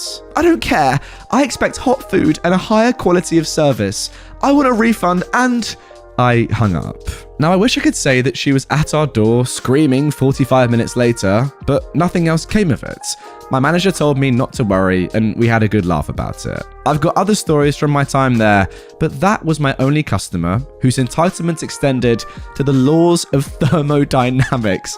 Amazing. I mean, seriously, women, how dumb can you be? I'm sorry, but 45 minutes, I don't even know why I need to explain this. It's just stupid, isn't it? 45 minutes in a car seat, you expect it to be hot. Even 20 minutes, I wouldn't expect it to be as hot as, fresh, hot out of the ovens or the fryers or whatever in McDonald's. That's the thing with drive-thrus and, takeaway in general. It's not always going to be as hot as you would get in the restaurant. I thought that was going to be very obvious to the vast majority of the population. Clearly not. I tell you what though, that line at the end, that was my only customer whose entitlement extended to the laws of thermodynamics. I tell you what, that's brilliant. In all my years of reading entitled parents and entitled people's stories, never have I ever come across a parent like this one who really did question the laws of physics to that extent. It really is brilliant. Love it. And now for our third story of today's episode.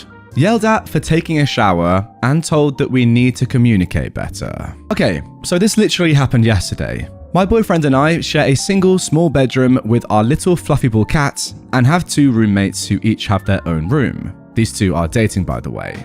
Now, the guy roommate, who I'll call the jerk, is actually the grandson of the landlord. So you can guess that he usually gets special treatment, like $100 off rent, and his grandpa helps him with everything and is usually on his side.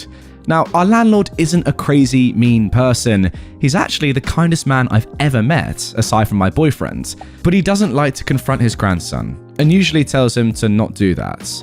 Now, I also have anxiety due to past trauma, thanks to my mother. She would kick my door down and scream at me for hours. And I can't really handle yelling or being trapped in a room while someone yells. Remember this for later. Now, this all started after the jerk had finished cleaning the basement suite we all lived in. But before you yell at me saying we shouldn't be lazy and should have helped him clean, let me tell you, we've stopped cleaning. We clean after ourselves because for a while, the jerk's girlfriend would walk in with her shoes on and track dirt everywhere, even as we were vacuuming, purposely dragging her feet so she'd get all the dirt off on the clean rug. She doesn't like us. She would also cook pots of rice and then leave them for days, and the rice would start to mold. Now, I'm not her maid, so I'd leave it for her to deal with when she got back. Her boyfriend was away at this point in time for 2 months, and he usually cleans up after her. There's so much more, but I can't even name it all. Now, back to the main story. The jerk had just finished cleaning and apparently disinfecting the bathroom. My boyfriend and I did not know this since they never talk to us, and when they do, it's accompanied with a glare and passive-aggressive comments. Because of this, I usually only leave our room when I'm determined that they won't be out there when I leave. So, I asked my boyfriend if I could have a shower, a habit I've yet to break. He said yes, and I left, making sure they weren't there to glare at me. After the coast was clear, I entered the bathroom, locked the door, turned the fan on, and started my shower. After I got on the shampoo in my hair, I heard a loud slam from outside of the bathroom, the jerk's bedroom door, which I later learned. Jumping from the loud sound, my anxiety was already starting to show its head. But trying to ignore it, I continued on with my shower. A minute or so later, I hear the loudest banging on the bathroom door.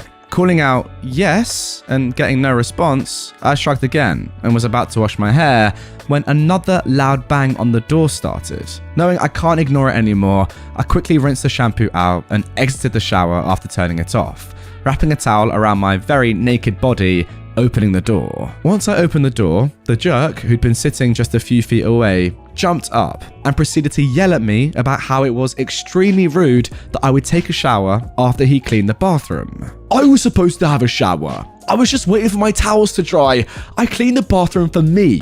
You guys don't do anything, and it's rude to... He just kept going on and on. Now, I was soaking wet in a towel and trapped in the bathroom as he yelled at me because he was blocking the door. This encounter instantly spiked my anxiety and past trauma, and I went into fight or flight mode. I couldn't leave, so I started to tell him. Well, you didn't tell us this, and if you want to talk about not cleaning, how about you take the garbage bags of cans you've left behind the wall of the fridge? They have 2 garbage bags full of old unwashed cans by the water tank, which he told his grandpa he'd gotten rid of. He retorted, "That doesn't matter. You two don't do anything, and you're lazy. I'm sick of cleaning up after you." After he said this, the jerk's girlfriend then turns to me after she leaves her room and says, "Yeah, you don't do anything." Excuse me, I've washed their dishes when they had them in the sink and I needed to wash mine. I've even put them away for them. I've vacuumed until the jerk's girlfriend started bringing dirt into the house every day, and my boyfriend has cleaned the kitchen all by himself. And they're the ones saying we do nothing. Excuse me, but who buys the toilet paper that you use? Me. And who buys dish soap when we're out and they haven't? Me. And who gets soap and paper towels so you can wash your hands after you poop? Me. Having had enough, I shut the door, grabbed my stuff, still in just the towel, then proceeded to run to our room after the jerk had moved. You know what? I run around my house all day long in a towel after I've had a shower. So to me, this is pretty normal. My boyfriend, surprised I ran in with just a towel on, asked if everything was okay. I told him what happened instantly, only to start crying as I did so, since it's been a while since I've had such a scary and anxious moment. My boyfriend texted the landlord and told him what happened, to which the landlord was surprised, but said he would start heading home. He was out of town. We then left to go to my mum's house. Yes, I do still have contact with her. There's not much I can do until all my stuff is out of her house. We hid out there until around 5:30 p.m. before we decided to leave and meet up with the landlord who'd arrived home. After getting dinner and driving home, we sat down with the landlord to talk about what happened. "So I've noticed that you guys have a communication issue. My grandson said he's sorry for acting like that. He was just frustrated that he cleaned the bathroom and he wanted a shower." We then told him that that didn't really warrant him slamming doors and banging on the bathroom door. Anyone can have a shower after someone else. You don't have to wait for the water to heat up again like at my mother's house. Or yelling at me in front of his girlfriend while I'm just in a towel. The landlord kind of widened his eyes at hearing this. Obviously, his loving grandson didn't tell him that part. "Yes, so I think it's still a communication issue." My boyfriend then intervened. "We'd be happy to talk to them, but they won't talk to us. They just glare and make passive-aggressive comments at us, so we don't even try and make an effort anymore." The landlord then continued to make small excuses for them, saying he'll get their schedules so we can work around it.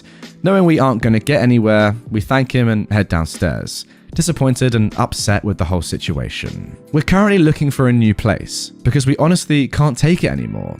The jerk still hasn't apologized to me and acts like nothing happened. I don't know, am I in the wrong, or do we just live with horrible people? Yeah, OP, pretty sure you just live with horrible people. Look, I get it. The guy washed the bathroom and wanted to use it. I get it, but come on. It's not that deep. Someone used it before you. Unlucky pal. I'll tell you what is tough though. The fact that the landlord is related to the other tenants is obviously always going to be an issue. Like, don't get me wrong, that would be fine if you got along with the jerk and his girlfriend, but given that you two sets of couples just do not get on at all, it's probably about time you got out of there, as you seem to be doing. But yeah, the fact that you don't get on with your roommates is one thing, but then the landlord also being related to them and therefore not punishing them or, you know, coming down hard on them for doing the stuff they've been doing over the months you've lived together, on top of the fact that you don't like them in the first place, is quite hard.